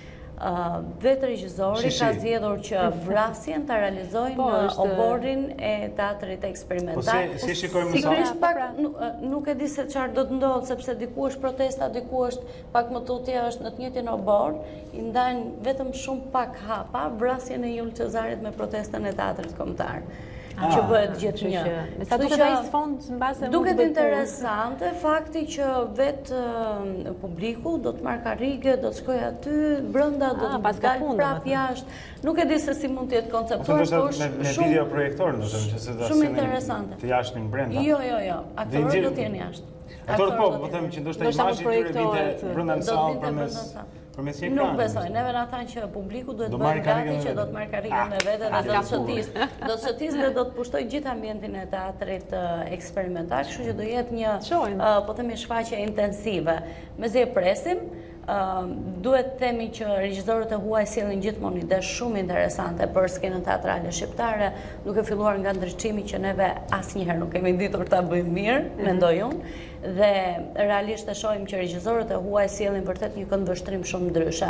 Nga ana tjetër, që nga ky koncept duke ruajtur shumë klasiken dhe duke kaluar shumë tek eksperimentali, duke nxjerrë të gjithë artistët jashtë bashkë me publikun, mua më duket se do ketë diçka interesante për të treguar pas kësaj. Por kjo do zbulohet pak më vonë. Do zbulohet me 13 kur të jetë në radion eksperimental. Nëse ti do ishe në Rom, natën apo ditën kur vra Yul Çezari, do përtoje, çoheshe, ta shikoje me sytë tu atje kur do mu jashtë godinës ku jemi. Do një vrasje përpara te, sigurisht që për cilën do të flasim mira vjet më vonë, po. Mirë, këto janë paka shumë aktivitetet që priten në kryeqytet pra gjatë kësaj jave, gjatë kësaj fundjavë, por dhe në ditët në vazhdim. Falenderojmë Luelën që si gjithmonë na jep një informacion të mjaftueshëm, duhet thënë, edhe kemi një speciale këtë të diel? Në fakt kemi një speciale, do doja t'ja dedikoja një genocidit Çam. Nuk është shumë kultur, po është shumë histori dhe është mirë që neve të njohim të kaluarën për të mos bërë të njëjtat gabime në të ardhmen. Bravo, shumë ta ndjekim me shumë këshëri edhe këtë speciale tënde. Bukur, shumë mirë. Ja me dëgjuar zonën zotrim bashkë me Luelën, këtu libra të rinj, botime të reja, mos harroni kamat kur të shkojmë në teatr për të vrarë Yul Çezarin. Ne do të lidhemi sërish me Erion Dushin në redaksionin e lajmeve për të dëgjuar më të fundit, ka blogun e dytë informativ për ne. Realizojmë këtë lidhje në këtë moment. Linja për ty. Faleminderit. Gjyqtarët të mos u ligjërojnë mandatet e kryebashkiakëve duke refuzuar edhe juridikisht 30 qershorin. Ky ishte apeli që Selia Blu drejtoi togave të zeza duke u kërkuar që të marrin shembullin e qytetarëve. Ndërkohë kryedemokrati Basha ka thirrur për të premten kryesin dhe ish grupin parlamentar për të vendosur si do të vijojë aksioni opozitës. Gjyqtarët, ku kandidatët e votimeve të shfuqëzuara me dekret presidentit të Republikës do të paraqiten për të marrë mandatin e palishëm, kanë dy mënyra për të mbrojtur shtetin e së drejtës nga sundimi mafioz i një personit vetëm. Të mos japin mandatet duke vërtetuar pavlefshmërinë e 30 qershorit, ose të pezullojnë gjykimet për shkak se çështja nuk mund të zgjidhet përpara se gjykata kushtetuese të vendosë për dekretet e presidentit të Republikës. Sot nis zyrtarisht puna për shkarkimin e presidentit Ilir Meta. Komisioni hetimor zhvillon mbledhjen e parë, e cila pritet të jetë formale, përveç ndarjes së detyrave, caktimit të sekretariatit dhe një ose dy mbledhjeve që mund të bëhen gjatë këtij muaji. Duket se hetimi do të lihet në dorë ekspertëve. Këta të fundit do të mbledhin informacion, ndërsa deputetët do të jenë me pushime gjatë gushtit për t'u rikthyer betejës politike për shkarkimin e presidentit në muaj shtator. Duke ju referuar rregullores së kuvendit, komisioni është i detyruar të thërrazë dhe të dëgjojë mendimin e presidentit. Këshilli i lartë i prokurorisë ka marrë në pyetje 5 prokurorë të tjerë, kandidat për prokuror të strukturës së posaçme të hetimit. Mes tyre janë kryeprokuroria e Tiranës Elisabeta Ymeraj, Edvin Kondili dhe Behar Dibra. Prokuroria e Tiranës Symeraj është pyetur në lidhje me numrin e pakët të hetimeve të zyrtarëve në rangjet e larta të përfshirë në raste korrupsioni, ndërsa Edvin Kondili ka hetuar dosjet si ato ndaj bandës së Durrësit, Zibraka, grupin Admir Tafilit dhe dosjen Lazarati 2. Reforma në Akademinë e Shkencave rikthen debatin në Komisionin e Edukimit. Akademiku Artan Fuga, i thirrur në seancë dëgjimore, ka renditur edhe para deputetëve kritikat për variantin e Skënder Gjinushit. Fuga tha se drafti bie ndesh me ligjin e arsimit të lartë, ndërsa kërkoi ngritjen e një komisioni hetimor parlamentar për verifikimin e fondeve të Akademisë së Shkencave. Akademiku kritikoi Ministrinë e Arsimit se nuk ka marrë në shqyrtim asnjë nga propozimet e draftit të tij për reformën e akademi. Ish-ministra e Arsimit Dita Jonë pranoi censurën që i është bërë variantit Fuga. Zoran Zaev konfirmoi shqetësimin e tij dhe kancelares Angela Merkel për ndryshime kufishme mes Kosovës dhe Serbisë. Rrëfimi i tij doli gjatë një kurthi që ngritën dy humoristrus që ushtirën si ish presidenti i Ukrainës Petro Poroshenko dhe sekretari i përgjithshëm i NATO-s Jens Stoltenberg. Në një konferencë për mediat, kryeministri kërkoi ndjesë, ndërkohë që opozita, e kryesuar nga VMRO-DPMNE, e akuzon për nxjerrje të sekreteve shtetërore. Ishte gjithçka mbi informacionin. Faleminderit për vëmendje dhe mirupafshim bashkë. Faleminderit Erion. Shumë mirë, tani është momenti të marrim tjetër informacion për sa e ka motin. Ju informuam në fillimin e ditës për sa takon Shqipërisë, po shikojmë se si paraqitet moti në Europë dhe në Ballkan. Vetëm që harruam të pyesim Tanjën për personazhin me cilin ose me cilën do dëshironte të ndarkonte. Me qira fjalë duam që t'ju kujtojmë dhe juve për pyetjen që kemi vendosur sot, në Facebookun e A2CNN, është një mënyrë për të ndërvepruar midis nesh dhe jush. Ju pyesim pra, cili personazh, gjallë apo i vdekur, i historisë apo i aktualitetit, grua apo burr, që ju intereson juve, do të ishte ai që do të ftonit apo ajo që do të ftonit për një darkë, për të biseduar. Na shkruani atje lirisht, duam të shikojmë se kush ju intereson, pra kush janë njerëzit që ju pëlqejnë, ndoshta. Dhe Tanja, ti me kë do të doje darkoje? Kam shumë që kam hequr dorë nga darka. Do të haje një drek të këndshme? Do të ftoj për drek. Jo, është një personazh i cili që është shumë i diskutuar në Shqipëri. Do të si patriot që e kam me Ahmet Zogun, ish mbretin e shqiptarëve, po. Interesante. Është po. Për ta dëgjuar dhe për ta parë, domethënë për ta njohur diçka më shumë nga afër, për te atyre çfarë kemi mësuar në histori apo për te atyre çfarë thonë si nga aleatët më të ngushtë si nga kundërshtarët. Do ta interesante. Shumë interesante. Interesante. Faleminderit Tanja. Okej, faleminderit. Kalojmë në tablon kontinentale të motit, në fakt nuk ka shumë për të thënë për Europën, pasi me që kemi fushën e temperaturave, kemi temperaturat e larta vetëm nga Gadishulli Iberik dhe një pjesë e Mesdheu, pjesa tjetër e Europës sot paraqitet me temperatura shumë komode, do të thosha. Kemi rënjë të temperaturave sërish në zonat lindore, kryesisht në Veriglindje, por edhe në pjesën tjetër të lindjes së kontinentit. Ndërsa përsa i përket vranësirave dhe rreshjeve, kemi kthjellime në zonat perëndimore dhe jugperëndimore dhe pjesa më e madhe e qendrës së Europës mbetet me kthjellime dhe vranësira të shpeshta por pa rreshje, ndërkohë rreshjet janë pozicionuar në zonat lindore të Europës dhe gjatë orëve të vona të mbrëmjes kemi sërish një fuqizim të vranësirave dhe rreshjeve në, po themi më saktë në Italinë veriore dhe sërish në brigjet perëndimore të Ballkanit, ku do të kemi sërish stuhi afatshkurtra të fuqishme të erës, por edhe rrebeshe shiu. Ky është informacioni për Europën, ndërkohë territori shqiptar sot dominohet nga moti i kthjellët. Temperatura do të jenë në vlera në kushte shumë komode, do thosha, kemi freskim të motit sot krahasuar me ditët më përpara, por kushte shumë të këndshme të motit gjatë gjithë ditës sotme deri vonë në mbrëmje kur kemi sërish rikthim të vranësira në pjesë më të madhe të territorit, por pa rreshje deri nesër në mëngjes. Ky është informacioni. Faleminderit Tanja për informacionin, ndërkohë ne jemi duke parë dhe hartën e trafikut të Tiranës për të shikuar se si ka evoluar, po fillon të lëviz trafiku, ora është 8 fiks, kështu që atëherë ju shikoni çfarë shikojmë ne këtu zonën e Zotrin në këtë moment në ekran, kështu që le të fillojmë duke parë se si hyrja në Tiranë tek rrethollullimi i Shqiponjës bëhet e vështirë, po të shikoni është shënuar në vishje gjithë zona pra e hyrjes në kryeqytet, për shkak se është e ngarkuar rrethollullimi i Shqiponjës. Gjithashtu shikojmë që dalja nuk është aq keq nga Teodor Keko.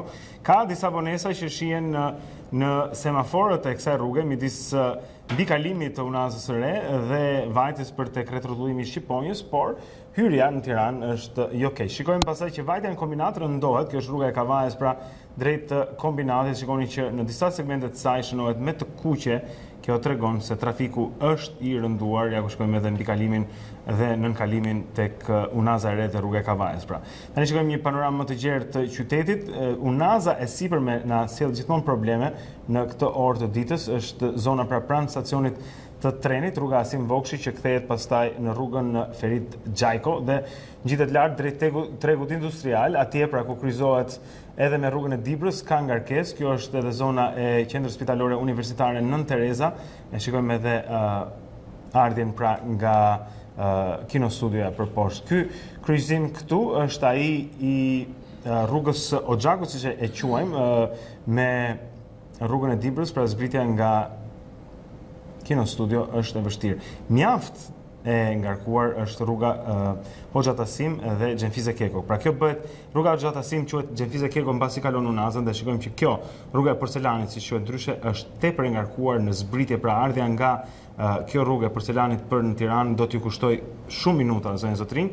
Shikojmë dhe kryqëzimin me Unazën aty me rrugën Bardhyl që është I ngarkuar. Tani jemi tek zona e Brylit këtu në qytet që paraqitet e ngarkuar, por jo më keq se ditë të tjera. Shikojmë që ka ngarkesë në të tre drejtimet, por më mirë pasaj nëse hyni në Unazë në bulevardin Jean d'Arc do të hasni sërish trafik tek ura e tabakëve në kryqëzimin atje me rrugën Elbasanit. Shohim rrugën Elbasanit nga ana e saj, e cila është e ngarkuar. Ja, e shohim këtu që nga kryqëzimi që ajo ka me Unazën e deri lart pra në zonën e liceut artistik ka ngarkesë. Se mos kjo zona këtu e shënuar me vishnje, duket që trafiku në këto çaste tek artisti është mjaft I ngarkuar si shënohet me të errët në ekran. Kaq për Tiranën në këto momente, shihet se ka trafik pra në shumicën e qytetit. Mirë, në rregull, ishte ky informacioni orës 8:02 minuta, ndërkohë që ne vazhdojmë më tej, lidhemi sërish me studion e lajmeve, kemi Kris Martiron për tjera që vinë nga sporti. Kristina për ty. Sezoni 100 vjetorit e ka vënë klubin e Tiranës në lëvizje për të formuar një skuadër pretendente për titull. Vetëm brenda një dite e bardhë dhe blut nënshuan me 4 lojtarë të rinj dhe kanë rinovuar me një nga shtyllat e ekipit. Ismail Dungasht zyrtarisht bardhë dhe blu. Sulmuesi kenian I cili realizoi 10 gola me luftëtarin sezonin e kaluar, pritet të japë një impuls tjetër repartit ofensiv. 24 herë kampionët e vendit kanë blinduar portën pas rinovimit edhe një vit me kapitenin Ilion Lika, rikthimin e Edvan Bakajt dhe firmën me portierin premtues nga flamurtari Pano Qirko. Një tjetër afrim me vlera në kryeqytet është edhe mbrojtësi 22 vjeçar Konstantin Kariqi, I cili vitin e kaluar luajti në kampionatin grek me ekipin e Volusit. Ditët në vijim priten të tjera lëvizje në kampin bardhë blu. Çka sa I përket zhvillimeve sportive edhe për ditën e sotme. Faleminderit Kris për informacionet, vërtet interesante lajmet nga sporti ditën e sotme, por ndërkohë, kujtojmë edhe një herë tjetër komunikimin tonë në Facebook, ju kemi hedhur një pyetje ashtu për të provokuar pak edhe po për të kuptuar edhe imagjinatën tuaj. Nëse do të kishit dëshirë të ftonit një personazh të njohur, cili do të ishte ai për darkë natyrisht. Dhe ne kanë ardhur mjaft përgjigje, mjaft komente, për shembull Elona thotë asnjë personazh të njohur, thotë më mirë, Elona Kodeli thotë asnjë personazh të njohur, mamin tim do ta ftoja me shumë kënaqësi për darkë. Kam që asnjë se respektojnë pyetjen, ftojnë mamin e vet. Okej. Shumë mirë, ai është personazhi më interesant. Në si vend. Atëre, Kevini thot mirëmëngjes, do doja të ftoja për darkë Fioralba Ponarin, mos gabojsh gazetare Top Channel dhe prezantuesja Top Channel. Juliani thot do të kisha dëshirë, nëse mund t'i shikojmë ndërkohë edhe në ekran këto apo? Juliani thot do të kisha dëshirë të ftoja një gazetare në stafin tuaj në redaksinë e lajmeve. Për ty e ka. Julian, jo. E di unë se me ka e ka. Ajo. Mimi atë duhet do hetojmë për këtë çështje. Pse jo gazetare? Lola thot do të ftoja Aurela Gaçen, t'ia shtronim këngës të dyja, thot do të kënaqeshim shumë. Ndërkohë që Florenci thotë, Blendin thot Florenci. Po, Florenci të përshëndes, Florenci është mik I vjetër nga Elbasani. Dhe mekanik atje. Po mirë, shumë mirë, një kafe, një darkë, çfarë të doni. Ndërkohë që Krista thot Meryl Streep, Kristiani na thot Gordon Ramsay dhe për ata që nuk e njohin, ja ku po e hap dhe këtu, është një, mirë, për ata që ndoshta është ky kuzhinier I famshëm që del pikërisht pra. Nuk e di pse Kristi do të ishte I kënaqur që të darkonte me të, por që gjithsesi, me sa duket, mbase mendon që do të gatuaj mirë për të, a? Ndoshta do hajt shara, po le të shikojmë. Le të kthehemi mbas pak zonë zotrin me një të ftuar të mësuar, flasim pak për politikën e situatën që është krijuar. Ai është një deputet, quhet Andi Përmeti, përfaqëson bindjen demokratike dhe kemi në studio mbas 1 minutë.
Mirë, pra kthehemi edhe një herë me Andi Përmetin, siç e tham pra këtu në studio. Do të kemi në një lidhje gjithashtu edhe kolegen ton Klementina Cekollari për të folur pak për këto zhvillime lidhur me ngjarjet e 3 qershorit. Andi, mirëmëngjes. Mirëmëngjes Andi. Në fakt ka patur ankimime nga partia juaj, kemi patur dhe zotin Skënderi në programet tona këtu në A2 CNN, i cili ka deklaruar se që për sa takon të zgjedhjeve apo votimeve të 30 qershorit, pra që kandidatët duke bërë akuzë natyrisht ndaj majorancës, ai deklaron që kandidatët pra është kujdesur për gjithçka që kandidatët mos marrin mbi 10.000 vota dhe ashtu si në gjithë vendin edhe në Tiranë është futur dora në kuti. Pra kështu ka deklaruar kandidati për bashkinë. Nëse më lejon ta citoj edhe pak më herët, thotë jo vetëm Tiranë, por në gjithë Shqipërinë është bërë kërdia. Pra në një farë mënyrë keni një akuzë se është manipuluar vota e 30 qershorit. Ku bazohet kjo? Për ne ka qenë një proces i cunguar dhe kjo bazohet që në fillim të herës, kur ne kemi bërë një kërkesë, duke qenë se jemi dhe parti parlamentare, që të kemi komisionerët tanë gjatë procesit, dhe jo vetëm komisionerët, por dhe numëruesit tonë gjatë procesit, duke qenë se ne ishim në garë. Dhe kjo na është refuzuar nga KQZ-ja, duke i kaluar këto numëruesa, këto komisionerë drejt shoqërisë civile, që teknikisht ata i mbajtën të gjithë për vete dhe i numëruan për vete. Dhe kur ti kërkon mos kesh sy gjatë një procesi që pretendon ta kesh të rregull, do të thotë që ke ndërmend të vesh diçka. Dhe ne kemi edhe prova në qytetet caktuara ku njerëzit janë shtuar fiktivisht, është rritur numri votuesve, me votat mund të jenë manipuluar, mund të jetë bërë gjë dhe në fund të ditës ne kemi kërkuar, jemi drejtuar KQZ-s që dje na ka rrëzuar për fat keq 15 kërkesa, që të hap kutit dhe të provoj, po them në zonën time, ku isha unë i qark, Maliq edhe Kolonj, të provoj për këshilla bashkiake. A janë të gjithë votuesit? Të shoh fotot e mundur dhe sistemin Teams. Se sipas dijenive tona, një pjesë e madhe nuk ka qenë fare në Shqipëri dhe i del emri votues. Për fat keq KQZ-ja na i ka rrëzuar këto kërkesa. Çfarë argumenti ka pasur KQZ-ja kundër jush? Sepse të gjithë këtu në Shqipëri, Andi, le të flasim shtruar edhe thjesht, përbetohen gjithë ditën e gjithë natën për zgjedhje të lira, për demokraci në zgjedhje të gjithë. Këtë radhë zgjedhjet u menaxhuan praktikisht nga Partia Socialiste. Ajo kishte komisionerët e saj, ajo garonte vetëm në shumë qytete, dhe duket tash në përfundim që ka mos rakordim të numrit votave, numrit votuese. Atëherë, ky është një proces që në shumë qytete nuk kemi patur dhe ne kandidat përballë Partisë Socialiste. Që do të thotë, si ka mundësi janë më shumë se 10 ditë për të certifikuar një rezultat që Greqia e nxori për 1 orë gjys. Kjo është çmenduri. Dhe unë po them të gjë. Pak rëndësi ka se çfarë thonë ka zgjedhje të lira apo jo. Për zgjedhjet mund të jenë të lira, për mua s'kan qenë. Por dhe mund të jenë. Ti jep provat, hap kutit dhe tregoj të gjithë shqiptarëve që në këtë qytet zgjedhjet kanë qenë të lira. Në këtë qytet kaq votues janë, kaq kanë votuar, kaq kanë qenë këtu, këto vota përputhen. Ti ke 10 ditë për të nxjerrë një rezultat, po them Maliqin me Qukutova. Ka qenë vetëm një aktor në garë. Dhe këshilli me 15 këshilltar bashkiak. 10 ditë nuk nxjerrën atë rezultat. Pse nuk e nxjerrën atë rezultat? Çfarë mendon se ka ndodhur? Çfarë është? Unë mendoj që çfarë s'ka ndodhur. Mund të kenë ndodhur çuditëra nga më të ndryshëm, por ne nëse nuk arrim dot, po them mund të kenë votuar të vdekur. Mund të kenë votuar njerëz që kanë vite që janë jashtë shtetit. Mund të kenë votuar gjithsej 1000 veta, në kuti dalin 2000 ca vota, kandidati për kryetar bashkie mund të ketë 2300 vota, 3000 vota. Çuditëra nga më të ndryshme dhe këta refuzojnë të hapin kutit. Prandaj dhe unë dhe kur kam qenë herën e kaluar në studio tek ju, kam deklaruar që aja e zhvillimit për mua tek ne do jetë ndryshimi dhe reformimi i sistemit zgjedhor. Ne duhet kemi një sistem biometrik elektronik që gjithkush të votojë duke vënë gishtin, që është një votë e patjetërsueshme, e pa blerë, dhe ajo votë ti numërohet në moment dhe ti numërohet elektronikisht, që rezultati do dalë në mbarim të zgjedhjeve. Vetëm kjo është shpëton këtë. Nga ato rezultate që dhe ju keni besoj parapraket partisë tuaj, duke krahasuar dhe me rezultatin aktual, që edhe KQZ-ja deri tani ka deklaruar, ku jeni? Do të thënë me çfarë diferencash lëvizni? Po nuk është halli me çfarë diferencë. Jo, për të kuptuar dhe si ju kanë votuar apo jo. Ne shohim disa çuditëra, po themi që kandidatët, dhe jo vetëm për Tiranën, por për gjithë Shqipërinë, kandidatët për kryetar bashkie kanë marrë vota më shumë se partia. Ne teknikisht ne jemi një parti e re. Ne nuk po themi se kanë patëm një ndikim të jashtëzakonshëm në elektorat, por morëm një votë të mirë. Tani, pse kjo votë e mirë kur njerëzit kanë dalë dhe na kanë votuar pikërisht ne, nuk duhet të ishte e përafërt, po them, jo e njëjtë. Qoftë për partinë, qoftë për kandidatin.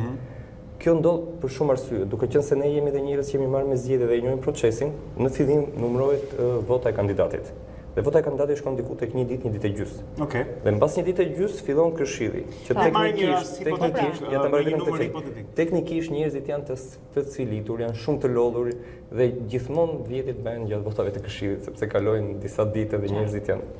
Pra i bie që Po e marr hipotetike, këto nuk janë shifra të vërteta, po të themi sikur në qytetin X ju fituat 5000 vota për kandidatin. Po. Si dalin pastaj, si do dilnin votat në një rast tipik për Këshillin? Ne jemi diku si tek, po them tek 2500 për Këshillin. Pra merrni gjysmën e votave si parti që mori kandidati juaj si individ. Plus minus në varësi që ose kemi raste të Cërikun. Cëriku ka marrë më shumë partia se sa kandidati. Këto do të ishin numra që lëvizin pak. Deri diku përkojnë ose lëvizin pak, sepse po themi duke qenë se kjo ishte një situatë anormale dhe nuk se kanë dalë të gjithë njerëzit në votime. Kush ka vajtur për të votuar bindjen, zakonisht ka votuar dhe kryetarin dhe bindjen, po themi. Kështu që ka gjëra që ka një diskordance që është pak e tepërt për logjikën njerëzore. Megjithatë nuk jeni ju të vetmi që ankojeni, është edhe Partia Demokratike, edhe pse nuk ishte pjesëmarrëse në zgjedhje, e cila është drejtuar madje. Po, në fakt duhet të thënë, po. Është drejtuar KQZ-s për të tërhequr materiale që kanë të bëjnë pikërisht me votimin. Për këtë na informon gazetare Klementina Cenkollari, e cila ka përgatitur dhe një kronik në mos gaboj dhe ndoshta do ta ndjekim pak më vonë. Megjithatë ndjekim raportimin e Klementinës. Klementina, në fakt pyetja e parë që bëjnë të gjithë. Nuk e di, mbas edhe ti me siguri do na sqarosh, sepse kam lexuar dhe komentet tu në faqen e 2 CNN kur është hedhur ky si lajm. A ka vërtet të drejtë Partia Demokratike apo parti që nuk kanë marrë pjesë në zgjedhje që të bëjnë këtë kërkesë ndaj Komisionit Qendror të Zgjedhjeve? Dhe gjithashtu çfarë eksaktësisht po kërkojnë ato?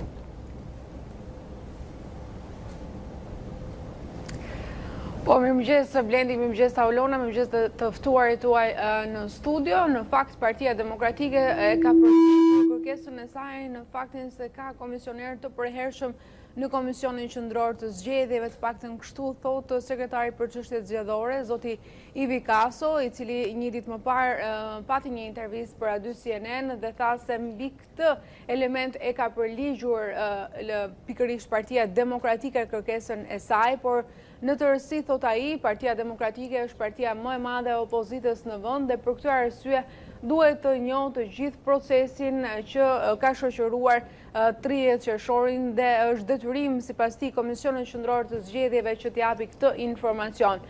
Është në fakt një pikpyetje se përse kërkesa është firmosur vetëm nga sekretari i përgjithshëm i Partisë Demokratike dhe në të mungojnë firmat e partive të tjera aleate, që do t'jetë një çështje që A2 CNN do ta trajtojë në ditët në vijim, pavarësisht se qëndrimi i opozitës në tërësi dihet tashmë.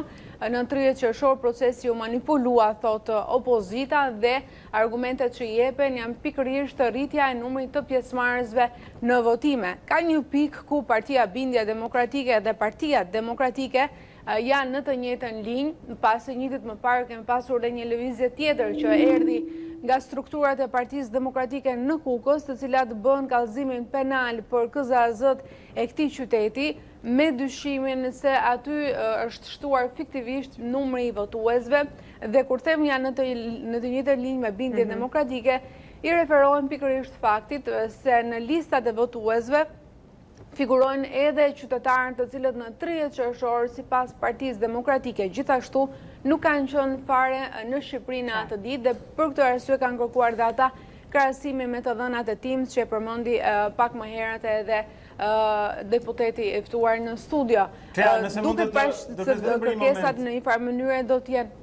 Do të të pyes, cila ka qenë përgjigjja e KQZ-s ndaj kësaj? Okej, e kuptojmë. Partia Demokratike është e shqetësuar për votat, thotë që Partia Socialiste i ka manipuluar vendimet, politikisht i interesojnë PD sepse ajo po përdor këtë 85%-in e tjerë, pra është palë, po themi, politikisht e interesuar në rezultatin e zgjedhjeve.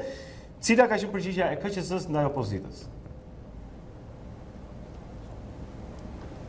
Nuk kemi ende në fakt një përgjigje për këtë kërkesë Blendi, pritet që të merret në shqyrtim në fakt kërkesa nga ana e Komisionit Qendror të Zgjedhjeve, pavarësisht optimizmit që ka Partia Demokratike për të marrë në shqyrtim.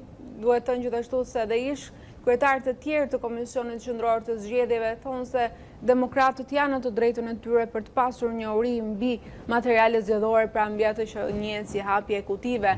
Unë kam komunikuar dje edhe me zotin Kristaj Shkume, kam komunikuar edhe me zotin Ilirian Celibashi që kanë drejtuar Komisionin Qendror të Zgjedhjeve dhe e konsiderojnë se të drejtë në fakt kërkesën e Partisë Demokratike, por mbetet për të parë në fakt nëse ky institucion do t'i përgjigjet pozitivisht kësaj kërkese të ardhur nga ana e opozitës së bashkuar apo jo. Partia Demokratike, kujtojmë, ka një seri pak nënësish ndaj këtij institucioni, ka paralajmëruar që për antarë të Komisionit Qendror të Zgjedhjeve do të ngrejë gjithashtu një padi penale, e cila sipas informacioneve të mia do të finalizohet brenda kësaj jave. Pra le themi që atmosfera nuk është shumë le themi premtuese në raportet mes opozitës dhe Komisionit Qendror të Zgjedhjeve. Megjithatë, Klea e fundit është folur për një analogji të kësaj kërkese dhe me atë që dikur ka bërë Partia Socialiste në 2009-ën. Për hapjen e kutive, po. Po, për hapjen e kutive. Dhe me sa dim ka reaguar Partia Demokratike dhe me çfarë argumentash e ka refuzuar këtë përqasje nëse mund t'i bëhet.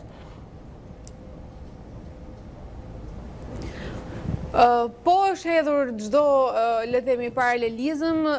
Zoti Kaso përsëri ka folur për këtë çështje, ai thotë se janë dy situata krejt të ndryshme në këtë periudhë. Gjithë procesi zgjedhor është administruar vetëm nga Partia Socialiste dhe elementi i dytë është se në anë të kohë në vitin 2009, kur Partia Socialiste ishte në opozitë, kërkesën për hapjen e kutive e bëri mbasi Komisioni Qendror i Zgjedhjeve kishte përmbyllur gjithë procesin, kishte certifikuar edhe rezultatin. Ndërsa në kushtet kur Partia Demokratike dhe opozita po kërkon hapjen e materialeve zgjedhore, kujtojmë që Komisioni Qendror i Zgjedhjeve është ende në atë që konsiderohet si administrimi i procesit dhe ende nuk ka bërë publike edhe rezultatet përmbledhëse të votimit, pra që atë që konsiderohet si certifikim i zgjedhjeve. Megjithatë, këto duket se nuk janë aulona shpresat e vetme të Partisë Demokratike, e cila dje është drejtuar gjithashtu edhe gjyqtarëve që të përdorin atë mekanizëm ligjor që i jep mundësi për të mos certifikuar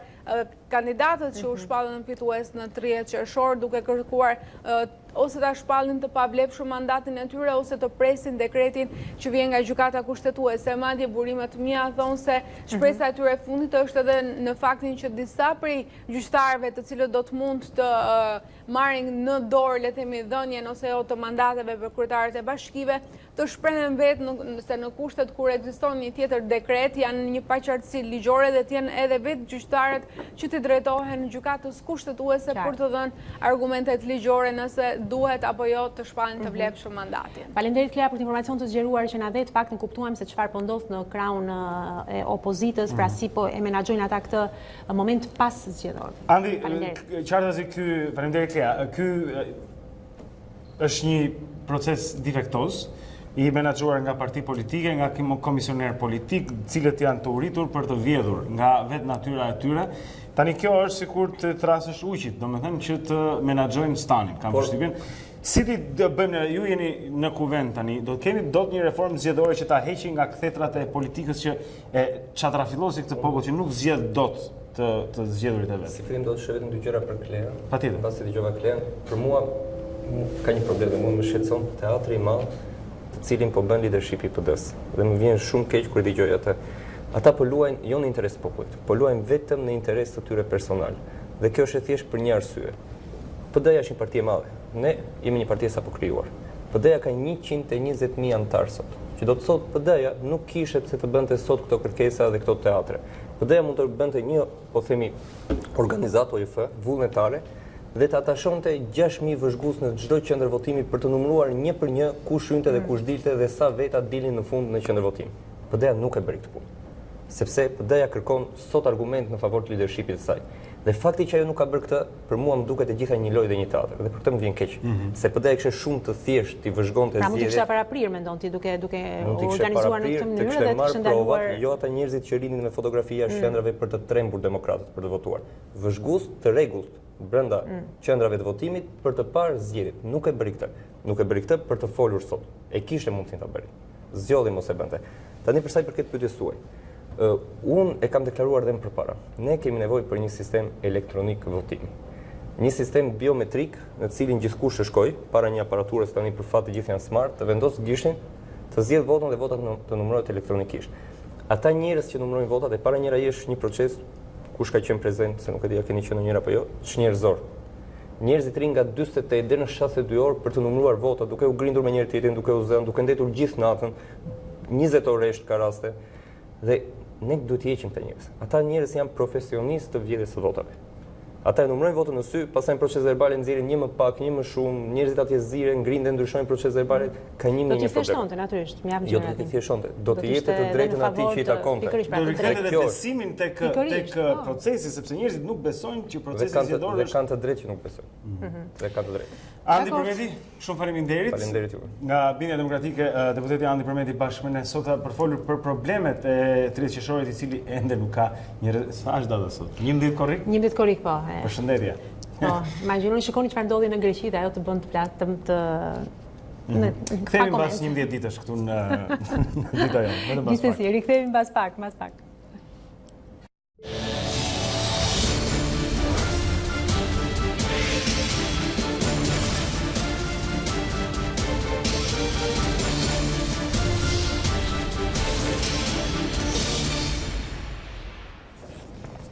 E bëjmë për herën e këtu në emisionin tonë, ju sugjerojmë libra interesant, libra të mirë, botimet fundit që vinë dhe do ta bëjmë edhe sot, sepse ndoshta ky sezoni veror na bën, po thonim pak më parë që sa herë që vjen vera themi çfarë të lexoj, çfarë të shfletoj. Dhe ne ju sugjerojmë pikërisht kemi poezi këtë radhë. Dhe është pikërisht Punë dhe ëndër e Steinar Opstad, e cili është një vëllim me poezi i cili vjen i përkthyer nga Olimpin Vela, që kemi sot në studio, një poet norvegjez. Kemi pak dim për letërsinë norvegjeze, për poezinë norvegjeze, pastaj çfarë të ngacmoi, si ndodhi, cila ishte ajo shkëndija me këtë poet? Në fakt, për gjithë poezinë nordike në Shqipëri dim pak. Ne kemi këtu vetëm Transtromerin të përkthyer para shumë vitesh. Ishte fat sepse ajo u përkthyer përpara se të merrte çmimin Nobel, por një problem është gjua, sepse duke qenë gjuhë të vogla, në thonjza, ajo të vogla në pikpamje të kulturës, po në pikpamje të folësve. Dhe duke qenë edhe pak larg, edhe duke mos pasur as zgjedhje. Për shembull në Shqipëri unë vetëm vitet e fundit shikoj që ka filluar të mësohet norvegjisht. Ka filluar vërtet mësohet norvegjisht? Po, ka disa kurse, por në përgjithësi, domethënë mosnjohja e gjuhës është faktori kryesor. Që mund t'i mbajti popular. Megjithatë, ndihmojnë edhe gjuhët e midisshme, si anglishtja në këtë rast. Anglishtja në këtë rast është një gjuhë që mua më ka ndihmuar, por problemet e poezia ka goxha firo dhe fakti që unë jam vetë poete e besoj që e mbushi pak, edhe fakti tjetër që unë e njoh personalisht poetin, sepse ne kemi qenë në një festival në Izrael për para 5 vjetësh, ose më shumë, 2013, dhe aty kemi qenë vetëm 10 poet nga gjithë bota, kishim mundësi që të rrinim edhe të njiheshim më gjatë se sa gjatë leximeve, edhe me intervista, edhe me biseda të lira. Mua më pëlqeu shumë lloji poezisë, sepse ka një lloj, si të thuash, një shkrim të thukët, një gjë e cila është gati, nuk mund të shtosh asgjë, nuk mund të heqësh asgjë, është si ato formulat e Biblës, për shembull që nuk mund të shtosh, nuk mund të heqësh. Që nuk ngacmon. Dhe kjo mua më bëri shumë kurioze, sepse ne jemi mësuar, për shembull, tradita e poezisë shqipe është traditë më e mirë se sa e prozës, për shembull, ne kemi poetë shumë të mirë, por duke parë, domethënë, këtë të cilësi e cila priret drejt ekonomizimit ekstrem të gjuhës, unë e gjeta veten shumë të tërhequr. Dhe ai gjithashtu e gjeti veten të tërhequr nga Shqipëria, nga ideja e Shqipërisë, pra dhe e njohu përmes bisedave tuaja. Me sa kam lexuar, ai erdhi për ta vizituar vendin tonë disa vite më parë, përpara se libri të botohej, dhe erdhi dhe takoi, po themi, dashamir të poezisë, ende si një poet i pabotuar në Shqipëri. Po unë gjej rastin që ta falenderoj pavarësisht se ndoshta ai nuk do ta kuptoj këtë intervistë, por në mënyrë vullnetare. Ka këtu një mundësi, domethënë ka një vend për falënderim Norla, që është një fondacion që i mbështet shkrimtarët norvegjez kudo që ata t'i ftojnë, ky fondacion i mbështet, por ama për pjesën tjetër ai ka bërë gjithçka në mënyrë vullnetare dhe unë gjithashtu. Mirë, po pati një eksperiencë shumë të mirë, sepse unë isha ndërkohë duke përkthyer librin, kam pasur vetëm 2 cikle të përkthyera atëherë. Ne patëm disa aktivitete në universitetin ku unë jap mësim, që jam shefe departamentit letërsisë, që është Universiteti Durrësit, Aleksandër Mojsiu, katedra e letërsisë, dhe pastaj kemi qenë në Bibliotekën Kombëtare të Beratit, kemi qenë në Universitetin e Korçës, dhe unë dua t'i falenderoj gjithë këta dashamirës dhe bashkëpunëtor tanët që bën të mundur. Dhe gjithashtu disa kolegë të mi, si Azem Qazimi, i cili botoi pastaj në Helikon, që ishte një revistë shumë profesionale, letrare, që botoi intervistën e poetit, botoi ciklin me poezi dhe ai ngjalli një farë interesi. U takua me disa shkrimtar, me disa poetë shqiptar, Po, dhe nga ana tjetër unë pata mundësi që të shkoja atje dhe të bëja lexime në Oslo dhe pata sukses, dhe nga ana tjetër munda të njoh lidhjet e Norvegjisë dhe të shkrimtarëve norvegjezë me Shqipërinë, që ishte një gjë shumë interesante. Jam vërtet kurioze, sepse me Norvegjinë duket një vend shumë i largët dhe sikur me Shqipërinë ka pak lidhje. Gjatë socializmit ka pasur disa lidhje shumë të çuditshme me radio, po edhe shkrimtarët, edhe disa prej tyre në intervistën që është në fund të inkorporuar te libri ka disa fakte interesante, sepse disa nga këta shkrimtarë kanë prezantuar Shqipërinë si një vend prrallash dhe tani janë bërë pishman. Një nga ata, për shembull, ditët e fundit ka bërë në grackën e propagandës komuniste të asaj kohe. Po doja të pyesja pak, doja të lexonim disa vargje të Steinar Opstad, po do të pyesja pak se çfarë përfaqëson poezia e tij, cilat janë temat që ai prek pra me poezinë e vet, me çfarë merret Steinar? Ajo që për mua ishte jashtëzakonisht interesante ishte si të nisesh nga një situatë vulgare ose krejt e zakonshme, e cila nuk të bën përshtypje, dhe ta kthesh këtë në poezi. Kjo ishte një nga ato gjërat që mua më bëri shumë përshtypje. Do me thënë, të nisesh nga përditshmëria, të nisesh nga veprime ose nga ngjarje të cilat në fakt nuk kanë ndonjë gjë për t'u regjistruar. Dhe pastaj ta kthesh këtë në poezi. Kjo është gjëja kryesore që shikonte poezitë e Steinar Opstadit. Duke qenë se ai ka mbi 20 vjet, ndoshta nga 96 që ka debutuar, i bie 23 vjet që ai është në skenën norvegjeze, po jo vetëm. Është mjaft i rëndësishëm, ndoshta ndër 2 ose 3 poetët më të rëndësishëm të vendit, sepse këto duken nga çmimet dhe në Norvegji nuk është si në Shqipëri që shkruan poezi kryesisht apo ka tentuar në prozë? Ai nuk dhe ka një problem. Ai thotë duhet t'i qëndrojmë poezi, sidomos ata që kanë talent në poezi, sepse poezia zhanri më i epërm dhe pjesa tjetër bëhet komerciale. Dhe sa më shumë larg komercialitetit, aq më shumë afër letërsisë. Fokusuar tek poezia. Është bukur, më lejo të lexoj Arielin në pyllin e fëmirisë, është një poezi që qelloi këtu. Po thot, njëherë desha të vallëzoja, por babai më ndaloi. Më vuri të prisja dru e të liroja tokat. Në darkë shkova në një lëndin në pyll për të ndejur një qetësi. Atje një mizëri bletësh më sulmoi në sy, por nuk më dhembi, se emrin ma thoshin Ariel dhe isha mësuar që insektet më shponin tej për tej, duke u dhënë mendimeve të mia krah të tej dukshëm. Të mbrëmje vere jam ulur sërish në pyllin e fëmirisë dhe po thras. O Zot ma kthe Arielin, por nuk duket asnjë luzë në bletësh, dhe lëndina është mbuluar me shkure, duke u bërë një pyll i pakalueshëm. Para shumë, kjo është, do me thënë, atmosfera e poezisë së Steinar Opstadit, mirë po tematika është krejtë ndryshme dhe ka një spektër shumë. Po që babai e ndaloi të vallëzonte dhe vurit të çante dru dhe të lironte tokën, flet vetë. Babai është figurë shumë kryesore në poezinë e tij dhe ka një kuptim të dyfisht, edhe Zoti edhe babai në kuptimin që babai mësjell bukën, babai transformon natyrën. Duhet të them një detaj për Steinar Opstadin, ai vjen nga një fshat i Norvegjisë, 2 orë larg Oslos me makinë, dhe imagjinoni një djalë fshati i rritur me një baba fermer, papritur bëhet një nga poetët më të mëdhenj të Norvegjisë, poetët bashkëkohor. Dhe dua të vënë duke që ai ka bërë këtë rrugë të gjatë 23 vjet dhe pastaj në librat e fundit është rikthyer prapë te skemat rurale ose si thua ajo pjesa e fëmirisë. Disa nga temat që dominojnë janë lidhja me Zotin, unë dhe vetja ime, do me thënë çështje të personalitetit dhe çështje të identitetit njerëzor. Ka pasur një periudhë ku ai shkruante poezi sociale, po ka hequr dorë tashmë, ka qenë shumë i suksesshëm, më falni, por ka hequr dorë dhe tani jo vetëm në Norvegji, po pothuajse në gjithë Evropën veriore, në Japoni, në Azinë Juglindore, vendet më të pasura janë shumë të interesuara për shkatrimin që po ndodh në tokë dhe një nga, për shembull, arsyet pse ai është kthyer tek kësaj poezie, domethënë që ka lidhje me mjedisin ose me degradimin e tokës ose me çështje shumë e rëndësishme njerëzore tani. Sepse ne po presim degën ku korrim në një farë mënyrë. Është aty një poezi shumë interesante në faqen 17. Nëse më lejoni ta lexoj ose lexojeni. Patjetër, do ta mbyllim me këtë, se jemi në limitet e kohës, por le ta lexojmë. Kjo quhet Foleja e Leraskave në perëndim e përflakur. Po. Urdhër.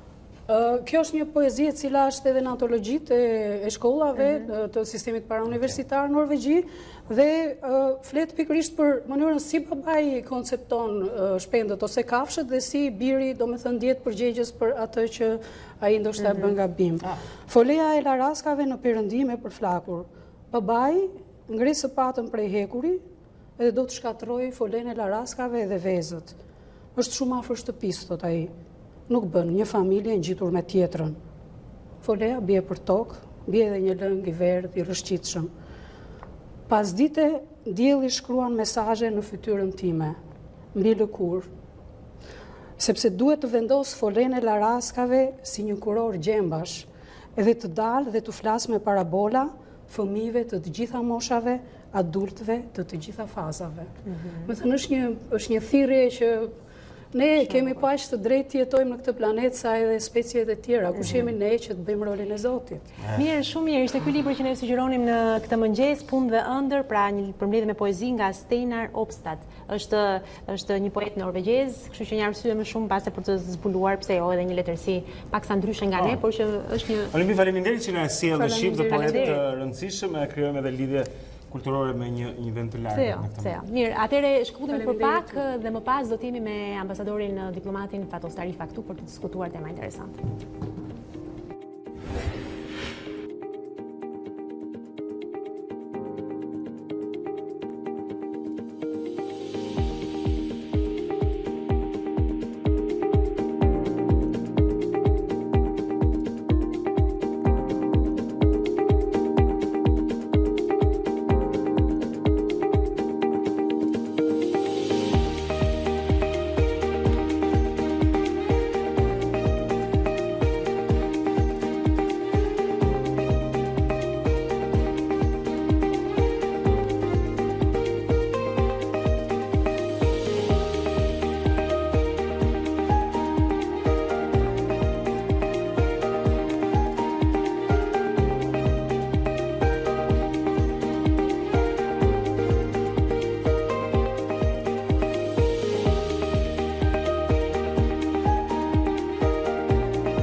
Ja ku kthehemi edhe një herë tjetër në Dita Jonë, ekranin aty CNN tani me ambasadorin Fatos Tarifa për të folur pak për çfarë po ndodh në diplomacinë shqiptare. Ishte një samit i bashkëpunimit të Evropës Juglindore, i cili u mbajt në Bosnjë Hercegovinë ca ditë më parë, ku Shqipëria refuzoi të merrte pjesë për shkak se Kosova ishte e ftuar dhe në shenjë solidariteti, po themi, të këtyre dy vendeve tona, pra.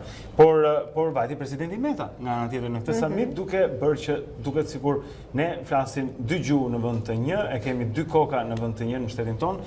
Ambasadori, mund na ndihmojë ta kuptojmë këtë histori gazmore për të folur ironikisht. Mirëmëngjes, ambasador. Mirëmëngjes, faleminderit një ftesën. Si ti interpretojmë këto dy? Është normale që një shtet, ministri në detyrë, ministri i jashtëm refuzon, por presidenti shkon në të njëjtin samit? Është anormale. Ju thatë dy koka, sigurisht dy shtete në fakt. Dhe nga ana tjetër pretendojmë se jemi një shtet i vetëm shqiptar, Republika e Shqipërisë dhe Republika e Kosovës. Shqipëria deklaroi se nuk do të merrte pjesë nëpërmjet një mesazhi në Twitter, më sa kuptoj, nga zëvendës ministri i jashtëm. Mos harrojmë që është zëvendës ministri, jo ministri i jashtëm. Pra nuk ka tagrin e plot të vendosë se ç'do të bëjë Shqipëria, dhe cila Shqipëri nuk do të merrte pjesë. Ndërkohë që në këtë samit mori pjesë kreu i shtetit, zoti Meta. Pra Shqipëria mori pjesë. Argumenti që u dha se Shqipëria do të marrë pjesë në samitin e Sarajevës për të treguar solidaritet me Republikën e Kosovës, e cila mori një ftesë jo dinjitoze, mua më duket se nuk qëndron absolutisht fare. Shqipëria përkundër duhet të marrë pjesë në çdo tryezë ndërkombëtare, në çdo samit për të mbrojtur çështjen e Kosovës, jo të mungoj atje. Imagjinoni sikur Shqipëria të largohet në shenjë proteste apo solidariteti me Kosovën, nga gjitha ato forume ndërkombëtare ku Kosova nuk është pjesë. Kush do të flasë për të? Kush do të mbrojë interesat e saj? Prandaj më duket se pavarësisht nga ka marrë udhëzimin zëvendës ministri i jashtëm, pozita e tij që e gabuar, dhe mendoj se pavarësisht çfarë huqesh mund të ketë Presidenti Meta dhe çfarë gabimesh mund të ketë bërë kohët e fundit, pjesëmarrja ishte domosdoshme. Ai përfaqësonte Republikën e Shqipërisë si kreu më i lartë i shtetit dhe që ka tagrin ta përfaqësojë politikën e jashtme. Për sqarim të publikut, pra ambasador, mënyra se si funksionon këtë rast është që presidenti ka marrë një ftesë të mëvetshme, të tillën. Po, sepse ishte një takim i krevët të shtetit ose krevët të qeverive. Që zëvendës ministri i jashtëm, sa po kuptoj tani, zoti Cakajt, ketë folur për Shqipërinë, pa pasur ai tagrin të flas për Shqipërinë si tërë, derisa zotit Meta i vjen ftesa e tij dhe s'mund t'ia refuzoj zotit Cakaj vajtin atje. Sigurisht nuk mund t'ia refuzoj, ai është kreu i shtetit dhe ka të drejtën e plotë marrë pjesë në çdo summit ndërkombëtar, në çdo organizatë ndërkombëtare ku ai ftohet. Të mos harrojmë se Ministria e Jashtme është institucioni që merret me përpunimin dhe zbatimin e politikës jashtme. Por në këtë rast kjo është një politikë jashtme që nuk çon gjikundi. Ky është mendimi im personal. Shqipëria do të jetë gjithmonë aktive, proaktive në institucione të tilla dhe nisme të tilla ku është në interesin e saj në radhë parë, por edhe të Kosovës. Ai do të flasi me një zë që mbron dhe interesat e Kosovës. Dhe jo të shmanget një debati në një samit shumë të rëndësishëm, që ka të bëjë me sigurinë dhe bashkëpunimin në rajon. Sigurisht që ftesa që Kosova mori nuk që e drejtë, nuk që e dinjitoze, por nuk është kjo mënyra për të treguar solidaritetin tënd me Republikën e Kosovës. Përkundër, do të ishte më mirë që zëvendës ministri Cakaj në një takim, në një turjesë të tillë, të shprehte indignatën e tij edhe në emër të qeverisë Kosovës që mori pjesë dhe jo të mungonte në të. Në fakt e ka bërë pak a shumë edhe zoti Meta i pranishëm atje dhe ka deklaruar pra që shprehte keqardhjen e tij për faktin që Republika e Kosovës kryesuesja jonë e ardhshme pra ka thënë ai u detyrua të mos marrë pjesë në këtë samit, si mund të pretendojmë që të kemi një bashkëpunim të efektshëm ku disa pjesëmarrës të këtij forumi bëjnë të pamundurën për të përjashtuar një popull dhe një shtet të tërfshinj nga përfitimi i bashkëpunimit ndërkombëtar dhe projektet rajonale në fusha kaq të rëndësishme si siguria, arsimi, kultura e tjerë. Është një mesazh i saktë, i drejtë, dhe këtë mesazh duhet të kishte përcjell edhe drejtuesi i Ministrisë së Jashtme. Këtë duhet të kishte bërë, jo të largohej, marrin pjesë për inat të Kosovës. Edhe ky mesazh, zotit Meta, me sa kuptova, shkaktoi një farë reagimi atje, u konsiderua provokativ mesazhi i Meta. Mund ta vlerësojmë? Nuk ka pse të jetë provokativ për shkak se Kosova është pjesë e këtij procesi, është një anëtare, ka drejtuar madje. E merr drejtimin e saj. Po të ofendoj ti kë, nuk mendoj. Natyrisht, Ballkani është shumë i vështirë. Dhe mos mendojmë që në këtë samit ka dy shtete që nuk e njohin Kosovën. Si një shtet pavarur. Bosnia është njëra prej tyre, organizatori. Kështu që padyshim do të merret si provokativ, por në fakt është një mesazh shumë i saktë, shumë i drejtë. Edhe nuk ka pse të merret si i tillë nga vendet e tjera. Ambasador, nëse mund të hapim paksa edhe temën e diskutimit, duke qenë se duket që politika po përfshin tani më edhe ambasadorët e huaj, dëgjuam zotin Meta i cili u drejtua në një mënyrë të pazakontë ambasadorëve, gati me një shpërfillje ndaj krizës që po ndodh në Shqipëri, pam dhe pyetje që i drejtoi edhe zotit Soreka. Si do ta shikoni, si do ta komentoni ju? Pikërisht këtë përfshirje të diplomacisë apo të politikës së jashtme të Shqipërisë, sa mund ndikoj kjo ky artikulimi i zotit Meta? Për sa thatë më parë, unë shoh një mungesë dinjiteti në mesazhin që presidenti u drejton ambasadorëve të huaj dhe gjuhën që zgjedh për të folur me ta, sikur se shoh një mungesë të plot dinjiteti në përpjekjen e ditëve të fundit nga 3 kryebashkiak që në qytete ku ata humbën zgjedhjet, si drejton ambasadorëve të huaj dhe marrin një mesazh shumë komplet plot nga ambasadori austriak. Po e kemi, mund të lexojmë. Të huajt ne i kemi dashur vetë të merrem me punën tonë. Bëjmë një lëmsh të madh, nuk dim si ta zgjidhim dhe hajde ne zgjidhni ju. Pra ne kërkojmë të jenë pranishëm. Unë gjithmonë kam qenë kritik ndaj pjesëmarrjes tyre në punën tonë të brendshme, por në momentet që kalon vendi, shumë të vështira, ndoshta të paprecedent në këta 30 vjet, ka qenë fal ndërhyrjes vendimtare të Shtetit Bashkuar të Amerikës dhe deri diku të Bashkimit Evropian që ecuria e ngjarjeve ka mbetur ende e paqët.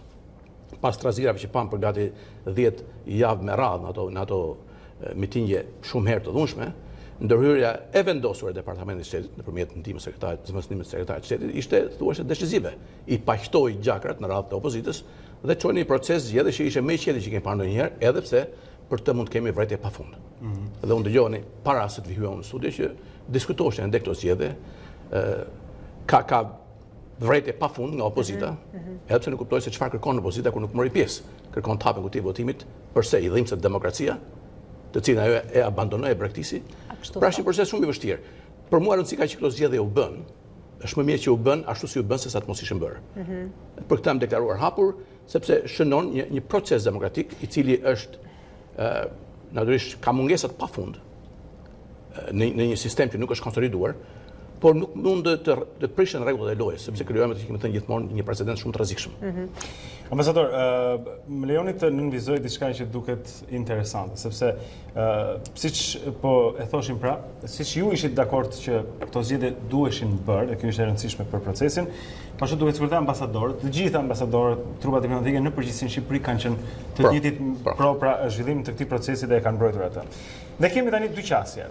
Shohim nga njëra anë që t'i gjojmë her pas here që ne duhet të shikojmë punën tonë, shqiptarët do ta bëjnë Shqipërinë, të huaj nuk duhet të pra kur temperaturat politike ngrihen dhe interesat politike bën të tilla, ne fillojmë edhe shprehemi kundër të huajve për ndërhyrjen në punën tonë. Nga ana tjetër pastaj kemi edhe zonën Vërtana Ademi për shembull që thotë që Shkodrën mund ta kthejmë në një protektorat ndërkombëtar sërish dhe zotin Sattler pastaj që i kthejnë një përgjigje mjaft po themi dinjitoze, mjaft interesante. Si ta shpjegojmë këtë? Që edhe i sulmojmë kur s'na duan, po edhe i duam të na drejtojnë në 2019. Gjithmonë nëse njëra pali mbron, pala tjetër i sulmon. Kjo ka qenë dialektika e marrëdhënieve tona me të huaj gjithmonë tek ne. Duam ta bëjmë vetë Shqipërinë pa ndërhyrjen të huaj, po kjo është Shqipëria që kemi bërë këta 30 vjet. Këto. Madje unë besoj që çdo reformë e rëndësishme që është ndërmarrë në Shqipëri gjatë 30 viteve të fundit dhe çdo hap i madh përpara që është bërë fal ndërhyrjes energjike të huajve. Nëse s'do të kishte qenë Departamenti i Shtetit, nëse s'do të kishte qenë ngulmimi i Bashkimit Evropian me tone më të ulta, Shqipëria do kishte marrë shumë të reformat e rëndësishme që ka bërë deri më sot. Për të mos folur për reformën e fundit në drejtësi. Ne nuk kemi pasur asnjëherë vullnetin, as mundësinë që të kryejmë këto reforma me dashjen tonë. Dhe sa herë njëra parti ka ardhur në pushtet, e ka katranosur më keq se e para. Kjo situatë ka vazhduar pafundësisht. Dhe nëse duam që të huajt të na lënë siç kemi bërë deri më sot, këtë Shqipëri do të vazhdojmë të kemi, sepse këtë klasë politikë kemi, këta drejtues partish kemi. Mendoni që shqiptarët e kuptojnë këtë? Kështu drejtësin gjithnjë më shumë them. Në masë gjithnjë më të madhe shqiptarët kanë kuptuar. Unë po shihet protestën e fundit për dje. Ishin shumë pak. Dhe përgjithsisht them janë të ardhur nga rrethet. Janë militant, nuk janë populli që ne e quajmë gjithmonë populli opozitar, nuk ka popull opozitar. Qytetarët e Tiranës ishin të gjithë në park, në për kafenetet e Tiranës, në plazh, ata duan një jetë të qetë, normale të qetë, jo me këta politikanë, por as një jetë të dhunshme edhe në rrugë. Kështu që abuzohet shumë me kundërshtim ndaj qeverisjes, me rezultatet e zgjedhjeve. Zgjedhjes mund të jepin një rezultat tjetër për këtë që dhanë, por kjo do të thotë se 85% apo 90% janë kundër qeverisë. Duke patur rikthyer sërish deklaratave të zotit Meta ndaj ambasadorëve, mendoni që ai lloj komunikimi ndaj tyre që ishte shumë i drejtë për drejtë, thonë e thami pa zakont, mund të ketë reagime më pas, mund të ketë pasoja në marrëdhëniet e jashtme të Shqipërisë me këto vende natyrisht? Natyrisht është një e marrin seriozisht ata këto deklarata? Një zhvillim negativ, disa mund ta marrin, disa jo. Nuk besoj se thëniet e presidentit në këtë rast do të ndikonin në përkeqësimin e marrëdhënieve tona me vendet që ata përfaqësojnë. Por unë e kuptoj si një shprehje dëshpërimi të presidentit në një moment shumë të vështirë për të, kur është hapur një proces për shkarkimin e tij, kur ai ka bërë disa gabime lidhur me zgjedhjet, që duhet të pranojmë, që janë jo kushtetuese, vendimet që ai mori, të dy dekretet që nxori, dhe kur ka bërë lëvizje politike që janë të njëanshme. Në kushtet ku ai ishte veten në një pozicion të vështirë, ndoshta edhe nuk është menduar mirë kur bërë ato deklarata për rolin e ambasadorëve. Ju ndiqni politikën vazhdimisht dhe natyrisht keni edhe një projekcion, po themi, se si gjërat mund të shkojnë, po mendoni që është e justifikuar shkarkimi pra i zotit Meta që ai në rolin e tij si president do duhet që të përfaqësonte gjithë palët, por është angazhuar në një lojë politike, si thua? Në rrethana të tjera, më normale se këto që jemi, ndoshta nuk do të ndodhte, nuk do të bëj kjo kërkesë për shkarkimin e tij. Kushtetuta e mundson shkarkimin e presidentit nëse ai shkel rënd, pra definicioni rënd ka të bëjë shumë. Cilësor. Jo cilësor. Kushtetutën. Me sa kuptoj unë, mazhoranca në parlament ka gjetur rreth 8 ose 9 pika në cilët presidenti me vendimet e tij ka shkelur rënd kushtetutën. Kjo mbetet të argumentohet. Dhe do të argumentohet padyshim nga gjykata kushtetuese, që është institucioni që ka tagrin dhe mundësinë të argumentojë jo kushtetueshmërinë e vendimeve të presidentit. Nëse shkelit janë të rënda në gjykimin e gjykatës, atëherë po ai do të shkarkohet. Nëse nuk vlerësohet se janë kaq të rënda me dëm të madh për shoqërinë dhe sigurinë e vendit, nuk besoj se. Dhe e fundit, ju thatë pak më parë që shpesh herë kanë qenë faktorë ndërkombëtarë që kanë marrë në dorë fatet e vendit, qoftë për tulur palët në turizëm, momente të vështira, mbaj mend atë 2017 se cila ndodhi për shkak të tyre. Po, pikërisht. Tani shikojmë një tërheqje të tyre për zgjidhjen e krizës në Shqipëri. Madje shpesh herë në deklaratat e tyre ata thonë që janë çështje të brendshme, duhet të zgjidhë vetë politika shqiptare. Një taktik, një qendrim i tyre që si do ta komentoni këtë fakt? Sepse zgjedhjet ishin një moment shumë i rëndësishëm. E deri tek zgjedhjet vëmendja që shumë e madhe si kaq. Ne të mos harrojmë se të huajt do të merren gjithmonë me ne.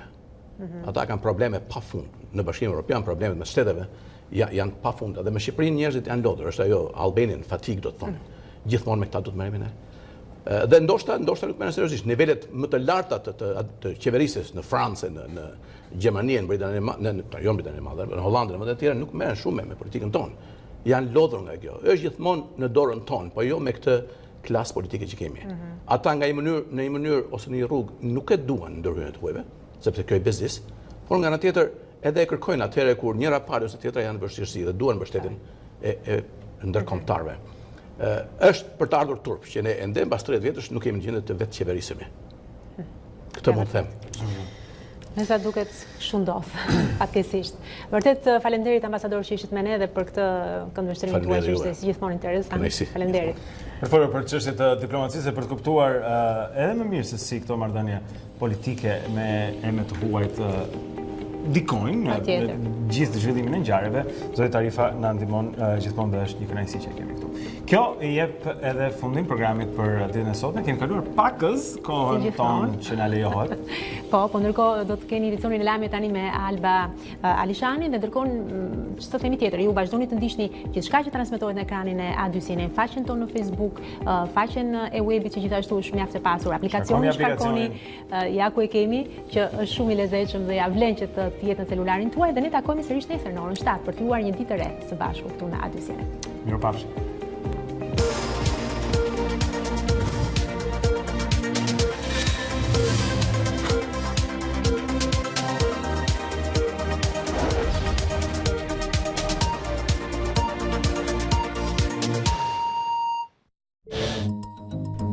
Unë jam Aurora Minga. Dhe unë jam Blendi Salej. Për të parë të gjitha videot e emisionit ton, klikoni subscribe. Regjistroni.